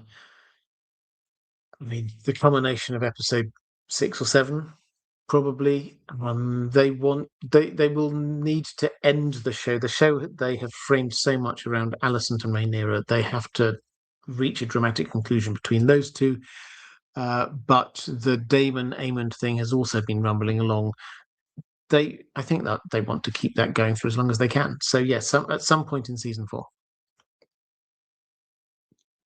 4. Charlotte Helgen, along the same lines with Alice, the dream sequence in the last episode. Did Alice know what Aemond was seeing? I first thought she clearly manipulated him, but then she did ask, "What have you seen?" So she could have asked, "What have you seen?" Knowing full well what he saw, but wishing to pretend that she hadn't. So that's possible. But I think he's on the Weirwood. They're on the Weirwood bed, which gives you weirdy dreams, and it's entirely possible she was caught up in the moment and wasn't really aware of what was going on with him. So I quite liked her line when she sort of said, "Oh, the Targaryens all want the same thing," because the link was across to Daemon in the previous season. So yeah, I think on that one, no, she wasn't manipulating him, but she'd already done a lot of manipulating him. By which I mean, to put it slightly more bluntly, I don't think she needed to be presenting herself as Alicent in order to be sleeping with him. I think she was already. Jen Troxall saying, "Hello, Robert. I was hoping you could expand on your theory that Littlefinger hired the Faceless Men to assassinate Ned on the way to the wall, because the timing doesn't fit for me. And I know a couple of years ago this was a theory of yours. It all makes sense except for the timing for me. If you have a huge fan, much love and appreciation." Well, thank you very much. Yeah, I'm happy to. I think the video I did on this is still up if you want the slightly more detailed version of this. But the high level is that Jaqen H'ghar is there for a reason. It's not just an accident. He just happened to be in the Black Cells. He's in the Black Cells for a reason. And very broadly speaking, it's either because he's there to kill someone in the Black Cells, or because he knows that the people in the Black Cells are about to be put into this group that's going to go up to the wall with the Night's Watch. So, assuming that he is there to kill someone, it's what he does after all, and he's not the kind who just like wander around aimlessly, as far as we can tell. He's there on a mission. who is it he's trying to kill? Well, who was in the black cells? Let's start. And who should have been in that group heading up to the wall? Ned Stark. So, but the answer to both of the possible marks is Ned Stark. So that's the first bit. Jaqen presumably there to kill someone, and context clues suggest that the most likely person is Ned Stark. So that's a bit of the equation. Another bit of the equation is very clearly Littlefinger wanted Ned dead. That bit, I think I think is pretty indisputable that he wanted Ned dead. We're told that he did manage to persuade Joffrey to order Ned's killing. That was him whispering in Joffrey's ear. He wasn't to know whether that would succeed, but it shows that he definitely did want Ned dead. Why? Well, because he just double-crossed Ned. And he still had a thing for Cat. And surely Ned, if he'd managed to get out of King's Landing, head all the way up to the wall, he would have told people what happened. He would have told Cat what happened. And any chance, and Littlefinger was deluded about a number of things, but even the slightest chance that he may have thought he had with Cat would have been lost. So, and the North and lots of other people would have hated on him. So if he could keep a lid on all of this, make sure that Ned was dead, that would be great. So a trained assassin was there to be killing someone in the black cells or that thing. And the most likely person there is Ned. Littlefinger definitely wanted Ned dead. And he's the only person who seems to know about the Faceless Men. Varys has heard of them, obviously, as well, in the small council when they're discussing this kind of thing, but also how much they cost. He seems aware of how much they cost if you go back to that discussion, which is very suspicious behavior, added to which he is actually, or his family, are from Braavos. So the Littlefinger family sigil is actually the Titan of Braavos. He took the Mockingbird for himself. That's his own personal sigil, but his family sigil is of Braavos. So the link across to Braavos is there already. So you put all of these things together. You say Littlefinger definitely wanted Ned dead.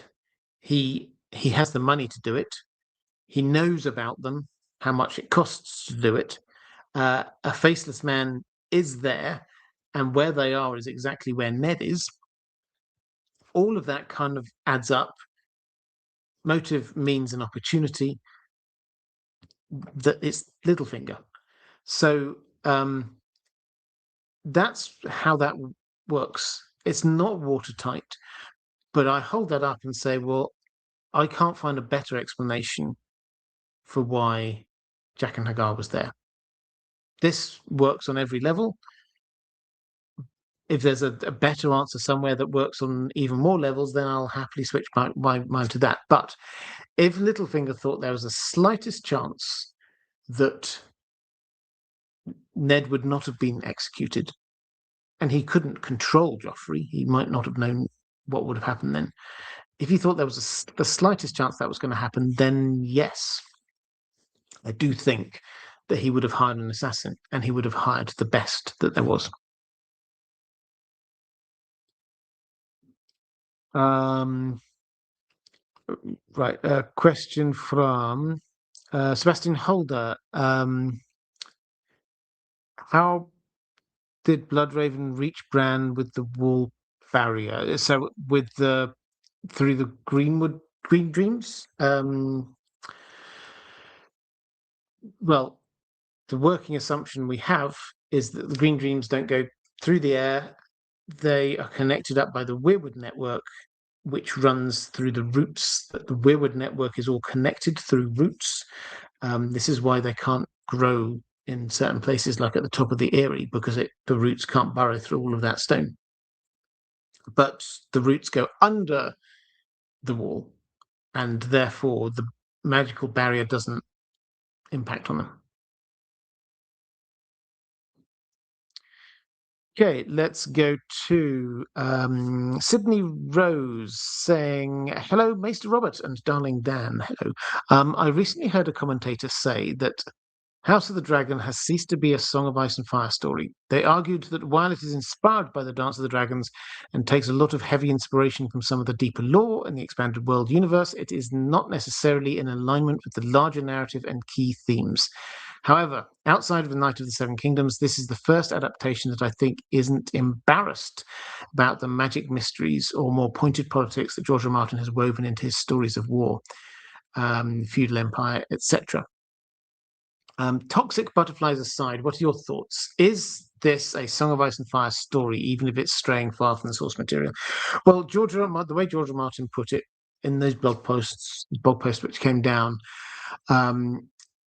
and from the reports we've had, was this is not my story anymore. So that doesn't mean that there's not bits of the story there, but it's like he now thinks that things have developed far enough away from what he wrote that this is it's not his story being told anymore. This is now the showrunner's story. And I was on another thing. I was on last week on the FOF cast. This is Fellowship of Fandoms. If you know Fellowship of Fans within the Lord of the Rings world, they're expanding out to another brand called Fellowship of Fandoms, which is looking not just at Lord of the Rings, but many other things. Anyway, I went on there, chatted through the last episode of House of the Dragon. And doing that did make me realise the amount of times I was on there as the expert, the amount of times I say, well, this is different in the books. So all of that plot, Alicent going up, in fact, the entirety of Alicent's plot this season is not in the books. The entire stuff with Rhaena is not in the books. What's going on with Aegon, Thailand is not there in the books.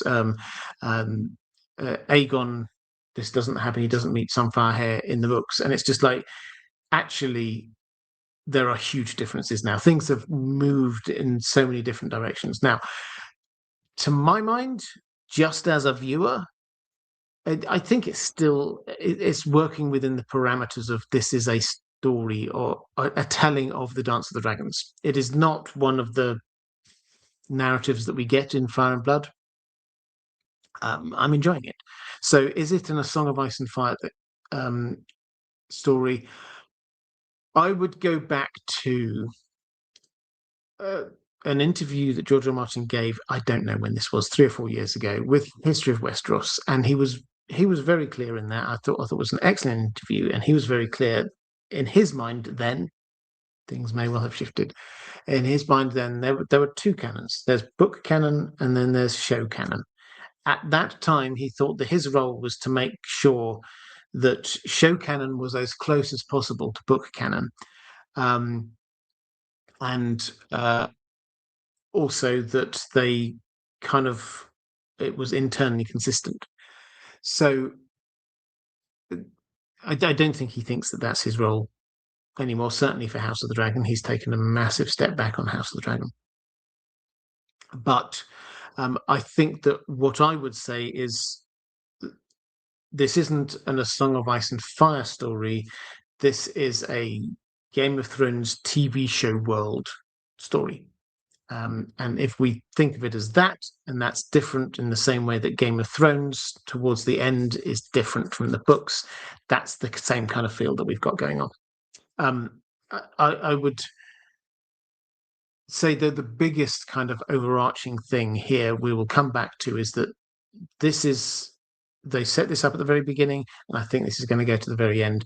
This is the story of Rhaenyra and Alicent, which is not the case in the book.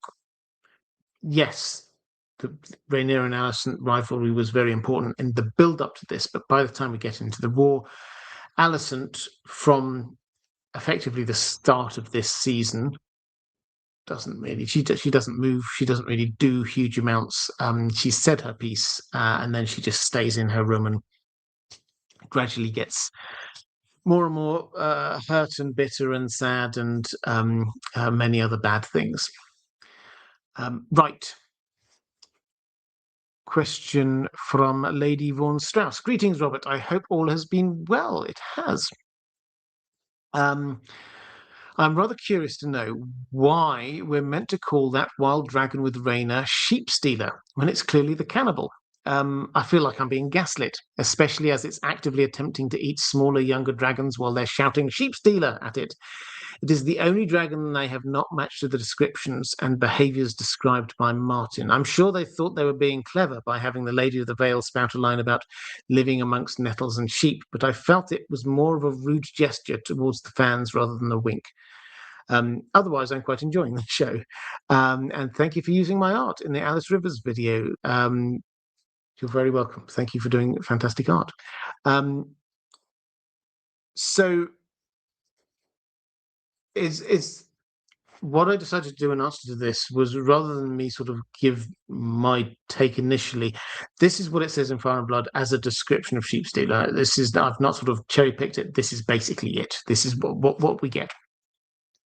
Sheep Stealer, a notably ugly, mud-brown dragon, hatched when the old king was still young, had a taste for mutton, swooping down on shepherds' flocks from Driftmark to the Windwater. A vicious, ill-tempered beast who killed more dragon seeds than the 3 castle dragons together. So that's pretty much it. Now, my reflection is that, yeah, that's kind of works with what they've done here. I've got many gripes about that storyline. But for me personally, I think, given that this is vicious and ill-tempered, yeah, that certainly seems, the sheep stealer that they portrayed there does seem to be vicious and ill-tempered. Notably ugly, maybe not as beautiful as the other dragons, but I really like how the look of Sheep Stealer. So yeah, Cannibal they've kept out. Grey Ghost they've kept out. I assume neither of those two are going to make an appearance now. I might be wrong, but I think that's it. With seeing Dreamfire last episode, I think that's all of the dragons we are going to be seeing. So yeah, I will leave it up to the chat. You decide whether you think that is a reasonable description of Sheep Stealer.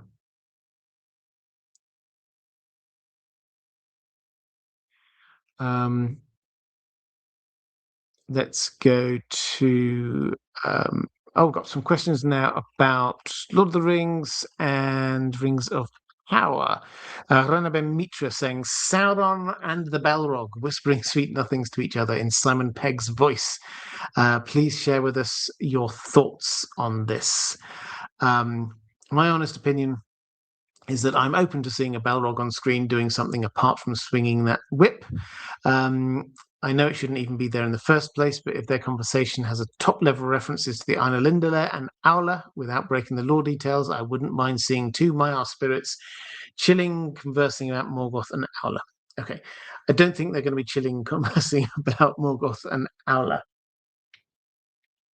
I suspect you don't think they are either. But if you missed this news, so in, I think it was Comic-Con this last week, it was announced, among other things, that the Balrog that we saw last season in Rings of Power is going to be returning, and it is going to be returning for an encounter with Sauron, and it would be voiced by Simon Pegg, no less. Now,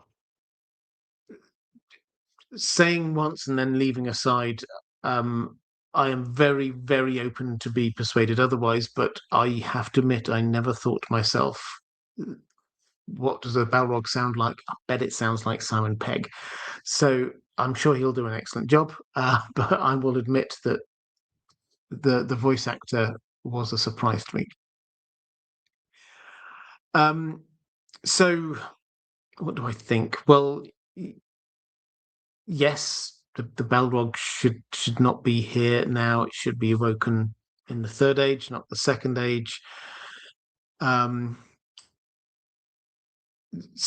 going there. My best understanding is that he's trying to get some information from the Balrog about fire in order to be creating a furnace, in order to be forging the One Ring. I think that's what's going on here. It's not a spoiler. That's sort of basically what they said. I mean, I don't mind the idea of Sauron and the Balrog conversing. I have got a video coming out, maybe even tomorrow. I can't remember. Called "Can Balrogs Talk?" Because Tolkien had thoughts on this. So, can they talk is an entire different issue. But would Sauron go seeking advice from someone? I mean, maybe if there really is something that he doesn't know. But it strikes me as one of those things that the showrunners thought would look cool, and then worked out a reason to have this rather than here's a lore reason that this did happen. My what to their credit, the still image that they showed us did look awesome. Leaving any lore thoughts aside, it did look awesome. I have to say, there's a Balrog there, Sauron holding up, I think, his crown, and the fire just sort of like bursting out off of it. So, yeah, I'll wait and see what it's like. I don't think that happened. I mean, there's no mention of this in the lore, in the Legendarium. I don't think that he needed to. He knew how to forge rings. He didn't need to ask anyone about that. He didn't need to ask about using heat because he's going to use a volcano. So I can't see the need for it, but I think it might look cool. Maura Lee, any word on when the Rings of Power will be showing and what do we have to look forward to? Well, yes, so it will come out on the 11th of November. And that's the first, I think, 4 episodes. Then the next 2 episodes will come out 1 week later on the 18th, and the final 2 episodes will come out 1 week after that on the 25th. So 8 episodes over 3 weeks. What do we have to look forward to? Well, he's forged most of the rings, and the main event is going to be the forging of the One Ring, I feel sure. And then also the distributing of the rings. The Dwarf Lords, and the 9. So we should see the Proto Nazgul. Pardon me. So I think they came up with the name Nosnagul or something like that, which I'm okay with, by the way. Now, the bigger picture is we will be getting the War of the Elves and Men. Not the War of the Elves, the War of the Elves and Sauron, I should say, which in the book, Sauron basically is charging across the continent, gets all the way as far as the Grey Havens, basically, to Lindon, before the Númenóreans arrive, come in, push them all the way back. Then there's this long period, long break before Sauron again starts goading the Númenóreans and gets captured. I suspect that they will conflate that and just sort of say at the end of this, he gets captured and goes to Númenor. So, yeah, that is it. The forging of the One Ring, distribution of the rings that we have got, and the War of the Elves and Sauron. Lorelei Dragon, what are you expecting or excited to see in the hunt for Gollum? Do you know how much the production team is sticking to Tolkien's source material versus going their own way? Well, yeah, for those who are unaware, so this is the Andy Serkis directed film The Hunt for Gollum, which is very much in the I don't know, what do we call it, the Jackson verse. So they pitched it very clearly, I think. So I think we know what we're gonna get.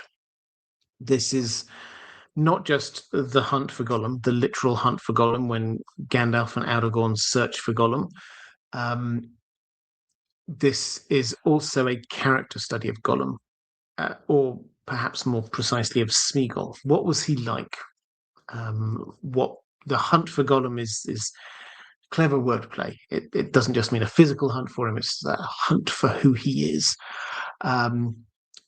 So that's how it's going to operate, and I think that in some way it's probably going to sort of bounce between the present day active hunt for Gollum and then what happened in the past when Gollum sort of first found the ring. So that's, I think, what we can expect. There is that they will have to add in a lot, I think, is the short answer. There is a fan-made film. You can find it out there. It's actually pretty good. It's about, I think, 40 minutes long if you search for The Hunt for Gollum. Interesting. I think it's an interesting story. It was made quite a long time ago. And when Warner Brothers announced that they were going to make a film called The Hunt for Gollum, the very next day, they obviously sent their team or their bots out to take down things that were called The Hunt for Gollum, including this fan-made film. And the Tolkien community were actually a bit upset by it because a lot of people had kind of taken it to heart and thought, yeah, that's really good. To the extent that Warner Brothers backed down within a day or so and said, actually, okay, our bad. This was just an admin error. That can stay up because it was a fan-made film, but just released completely for free for everyone. And there's absolutely no hint that it would take any business away from them whatsoever. There's nobody on this planet, I suspect, who would go, well, I want to watch one film about this. I'm going to watch this one rather than this big budget thing. So this is a rare example of someone who has made something that normally would get struck down by the Tolkien estate or someone in that wider world, but it has stayed up. So do go and check that out. What am I looking forward to? Not so much the character study of Gollum. I think we understand Gollum as a character now. I think, I mean, I think I'm looking forward to seeing the characters I know, Gandalf, Aragorn. I think that's good. I'll be honest. I mean, this is probably not like the world's sexiest sort of position to be on these two films. There's the second film which is going to be made is going to be about the chapters in the book one of the Fellowship of the Ring that were cut from the original Peter Jackson film, with things like the Old Forest, Tom Bombadil, the Barrow Downs. That I'm actually looking forward to a lot more than The Hunt for Gollum, I have to say. I really want to see The Hunt for Gollum. I definitely will go and see it, but I'm more interested in seeing the stuff that was omitted. So yeah, there's a lot going on there, but I'm hopeful that it will look good and it will not add too much. Let's put it that way. As far as I'm concerned, it can just be like a really tight, snappy hour and 20 minutes, maybe an hour and a half kind of film. If it wants to get pretentious over and above that, then that's the point at which I start getting a bit concerned. Let's go to Martin S saying, I was thinking about the Grey Havens, where Círdan the shipwright is lord, and how Tolkien plays with the meaning of the word haven. In contemporary English, it usually means a safe place or sanctuary, but in older English and in historical Germanic languages, it specifically means a port or harbour. Ships going to Valinor in the Third Age used it as their port of departure, so it functions as both a physical harbour and a spiritual sanctuary. North Germanic languages still use the word in that original sense. In Danish, Copenhagen is, and I will mispronounce a few words in here, Martin, I hope you can forgive me, Copenhagen, meaning merchant's house. While in my native language, Swedish, the word for port is hamn and haven in Danish. Tolkien hits both senses of the word simultaneously. I doubt that's a coincidence. I would agree. I don't think I've got anything to add to that. But I read it out in full because I thought people would find it interesting. And then your second point is about Rohan featuring a first, second, and third marshals of the Riddermark. The word marshal originally referred to someone who took care of horses, like a stable master. Over the centuries, the English title evolved into an extremely senior military officer rank. In Rohan, the land of the horse lords, the title brilliantly hits both meanings at once: high military command and deep equestrian roots. I don't have anything to add to that, Martin. I thought that was good, but I thought people would find that interesting. Okay, let's quickly flick into the chat. Juniper, I'm obsessed with Littlefinger, but it's just amazing to me he got the assassination planned in the 3 to 4 weeks. Did his Bravos connection make it easier? Okay, so this is the timing issue, I'm going to assume.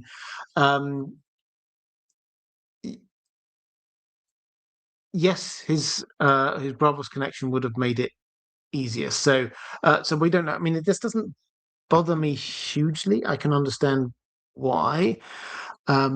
We don't know quite how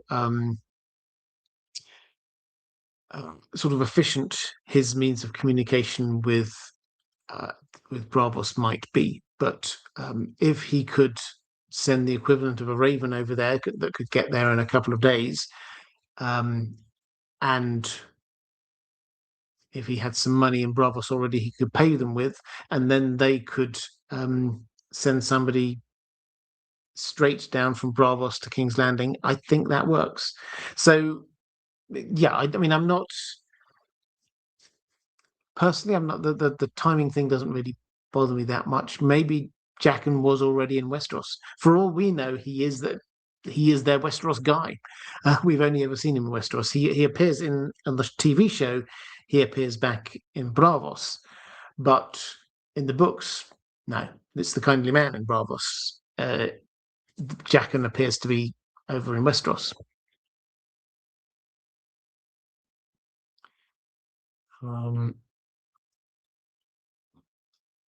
Through the chat, Whitney Davis. I think Yul Nettles fans think the show would have done Nettles and her implications justice, and I just don't. I love the show, but the writing sometimes isn't as good. Yeah, I mean, I always find it quite hard to sort of say, oh, they wouldn't have been able to do this, or maybe they would. I don't know. I understand the impetus for why they wanted to have Rhaena have more of a role and make a connection with Daemon, who season 2, remember, part of his kind of vision quest thing in Harrenhal ended up with his wife Lena saying, "And you've abandoned our children and don't really care for them." And so this is a way of bringing him back closer to his children. So I kind of understand how they did that. I also think for book readers, this opens up the possibility. I don't know if they're doing this, but it does open the possibility with Rhaena now back without a dragon and Sheepstealer missing, presumed dead. I don't know. Pardon me.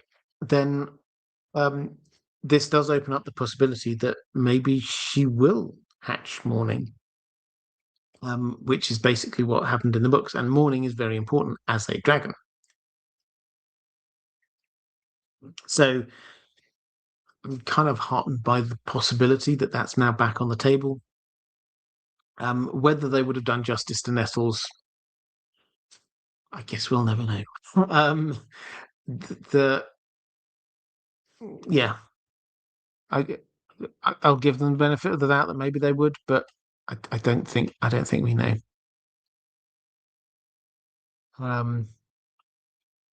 Okay, so I think with that, let's. I think I had a couple of. I'm going to put the spoiler tag back up, everyone. I should have put it in like flashing lights or something like that. There's the spoilers tag back on, because I did get a little bit ago. I got a question that I thought was stage play spoilery. Here we go. Sebastian Holden. Does Lyanna being a warg in the play lend more proof that Benjen walked into Mormont's Raven in the books? Her generation and bloodline seems to be very magical and mirrors Makar's magical bloodline. Okay, so I will say actually now is the time. If you want more stage play questions, drop them in now. I've got the spoiler tag up. We can talk openly about this. So Lyanna is she is a skin changer in this. We don't see it, but she talks about it. She says that when she was younger, then she would have wolf dreams, not just dreams about wolves being in a wolf, and then also not when she was awake, not when she was sleeping. But as she grew up, as she stopped being a child, that went away. So that bit is pretty clear, I think. She was a skin changer. I'm going to loop this into another question somebody else asked. I can't remember who. Apologies, but I said I would try and come back to this as well, which was the link between two different types of magic, because it's. She says very clearly that she didn't have any of those kind of dreams until she got to Harrenhal, and then suddenly she's got this connection with Rhaegar, and she's dreaming of dragons. And then later on, she's sort of saying, and then I was in your dreams and I was saying, come to me, come to me. And there's the link that is being made here between a green dream slash skin changing thing and dragon dreams in some kind of way. So yeah, this is another instance. We had the Helena Damon one, another instance that suggests that these two types of magic can come together. They're not completely different. They can come together in some ways. Neither of those things are canon, book canon. But the fact there's now two of them does seem to suggest maybe there's something going on here. But to answer this question specifically, Lyanna being a warg, does it lend more proof that Benjen walked into Mormont's Raven in the books? Well, I'm 100% agreeing that somebody has walked into Mormont's Raven. Personally, I think it's Bloodraven. That just kind of makes sense. So the Mormont's Raven does a number of things. It warns people a lot of the time, and it also plays a hugely important role in getting Jon elected as Lord Commander. But I kind of tend to the view that we know Bloodraven is a skin changer, and he will have wanted to keep an eye on what's going on. So why not him? Could it be Benjen? Yeah, but it doesn't seem to be trying to pass on any information. It seems to be just trying to guide Jon and help Jon. Okay, so that was the so Kai's Ballerina question, who fed and cared for Jon before Ned got to Starfall? The descriptions of the play make it sound like there was no wetness there on top of no maester. Yeah, I mean, this is a thing in the stage plays that they do say there's no one here. And this is a plot point, is that the Kingsguard are left there, and then Lyanna's basically going into labor, and like one of them says, I'll go off and get a maester. We should have a maester here. And it's like, no, we've got no time now. We'll just have to deal with this. So yes, they make a thing of the fact that there is no one. It literally is these three Kingsguard. Now, so she who was who was feeding and caring for John before Ned got to Starfall? I think the answer is Lyanna. She was still alive, so presumably she was there feeding baby John. The issue is who is feeding him and how's that all working on the. I don't know. It's going through the mountains, so I could easily believe it's 2 weeks hard trek through mountains to get to Starfall from the Tower of Joy. What did they do? How did they keep that child alive if there was no wetness or anything? I don't know. As I say, I tend to think that the stage play bit with the Tower of Joy, they just went for the easy option. Let's just do pretty much what they did on the TV show, not revealing anything new, and then we'll get back to our bits of the story. Okay, let's have a look in the chat. Bielemeier saying in the play they jumped through the entire abduction plot line. In the play, there's no one cast, but in the books, we can assume some folks were there. Yeah, so exactly what I was saying. April May saying, or Lyanna didn't really die. Part of the promise is faking her death. Robert wanted her. What else could she do? Yeah, I mean, I think it's pretty clear that Ned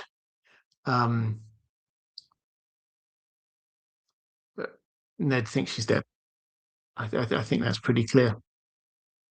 I had another thought there. What was I going to say?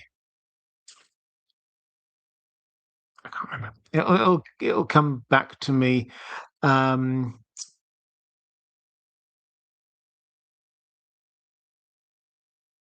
So servants don't count, says a Greek word. I mean, there may well have been some servants. Bielemeier is saying Lyanna being a warg is also another joining in the books. It's Howland Reed adding the prophecy element to her. Her dreams in Harrenhal are Howland and the old gods infused in the books, in my opinion. Yeah, I mean they completely underplayed Howland. It is what is. There's a limit on what they can present in one play. It has to be said. George R. R. Martin said, perhaps slightly tongue in cheek, but he said about the turning at Harrenhal, you could write an entire book about the turning at Harrenhal and a George R. R. Martin length book at that. So what we see in the stage play is just scratching the surface.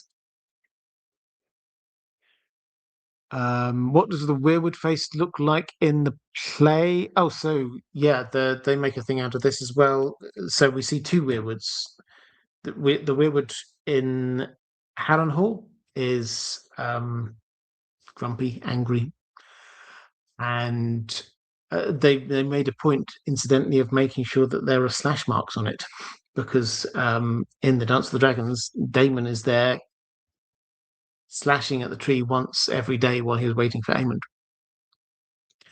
But then when they get to Winterfell, then it's a smiling tree, or a laughing tree. That they very clearly say that the Night of the Laughing Tree, the sigil, the Laughing Tree, is supposed to be Winterfell, which feels a little bit giving the game away. It has to be said. Who is this mystery knight with Winterfell's weirwood on it? I don't know. Okay, so I think with that, promises. That was it. Govinzamadis, I probably mispronounced that, saying, does Lyanna say, promise me, Ned, in the play? She does. But the thing I was trying to think about a moment ago about promises is that she makes him promise a number of things to do with not telling John who he is, what his heritage is, anything about prophecy, stuff like that. Those, I think, are not the promises. They might be part of it, but they're not the promises that he promises in the books, because he is racked with guilt in his last chapter. He's racked with guilt about promises not kept, which is a fascinating one, because you go, okay, so he clearly did keep John alive. these promises here, not to tell him who he is, that prophecy, whatever, he's kept that. What are these other promises that he has broken?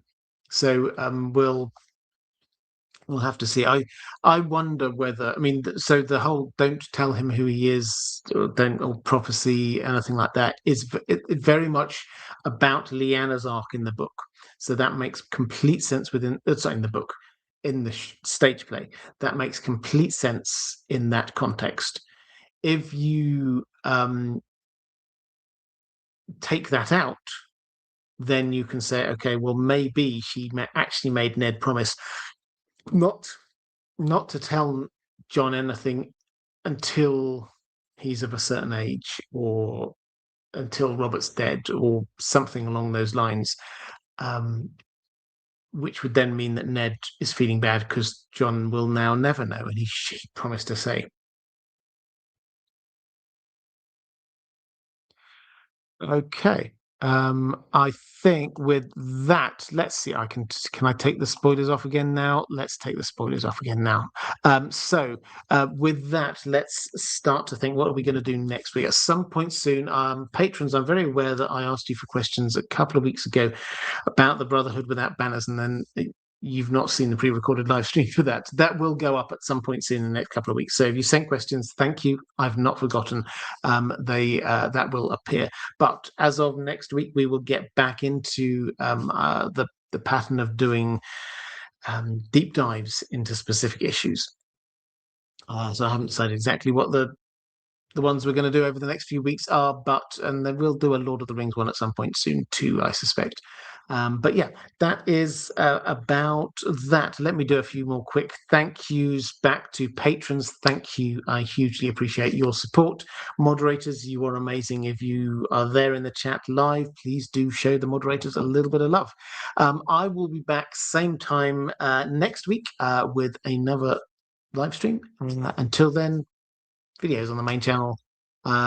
Check out other places if you're interested in Spotify, Facebook, uploading things onto there now as well. What else should I plug? Merch is down there somewhere. That's good. Ranabir Mitra, you wore the When in Doubt Blame Bloodraven t-shirt to the Mad King stage play, and people, you got admiring comments from people because it is an excellent t-shirt. I can say that because I didn't do the art. It was the wonderful Sanrixian, but you can buy it down here. And if you want to watch more live streams a bit like this appearing somewhere here-ish, is going to be a link to more of them. If you would like to support this channel, thank you so much. I appreciate it. Then there's a link to Patreon somewhere around here. That is all for this time. Take care, everyone, and I'll see you again soon.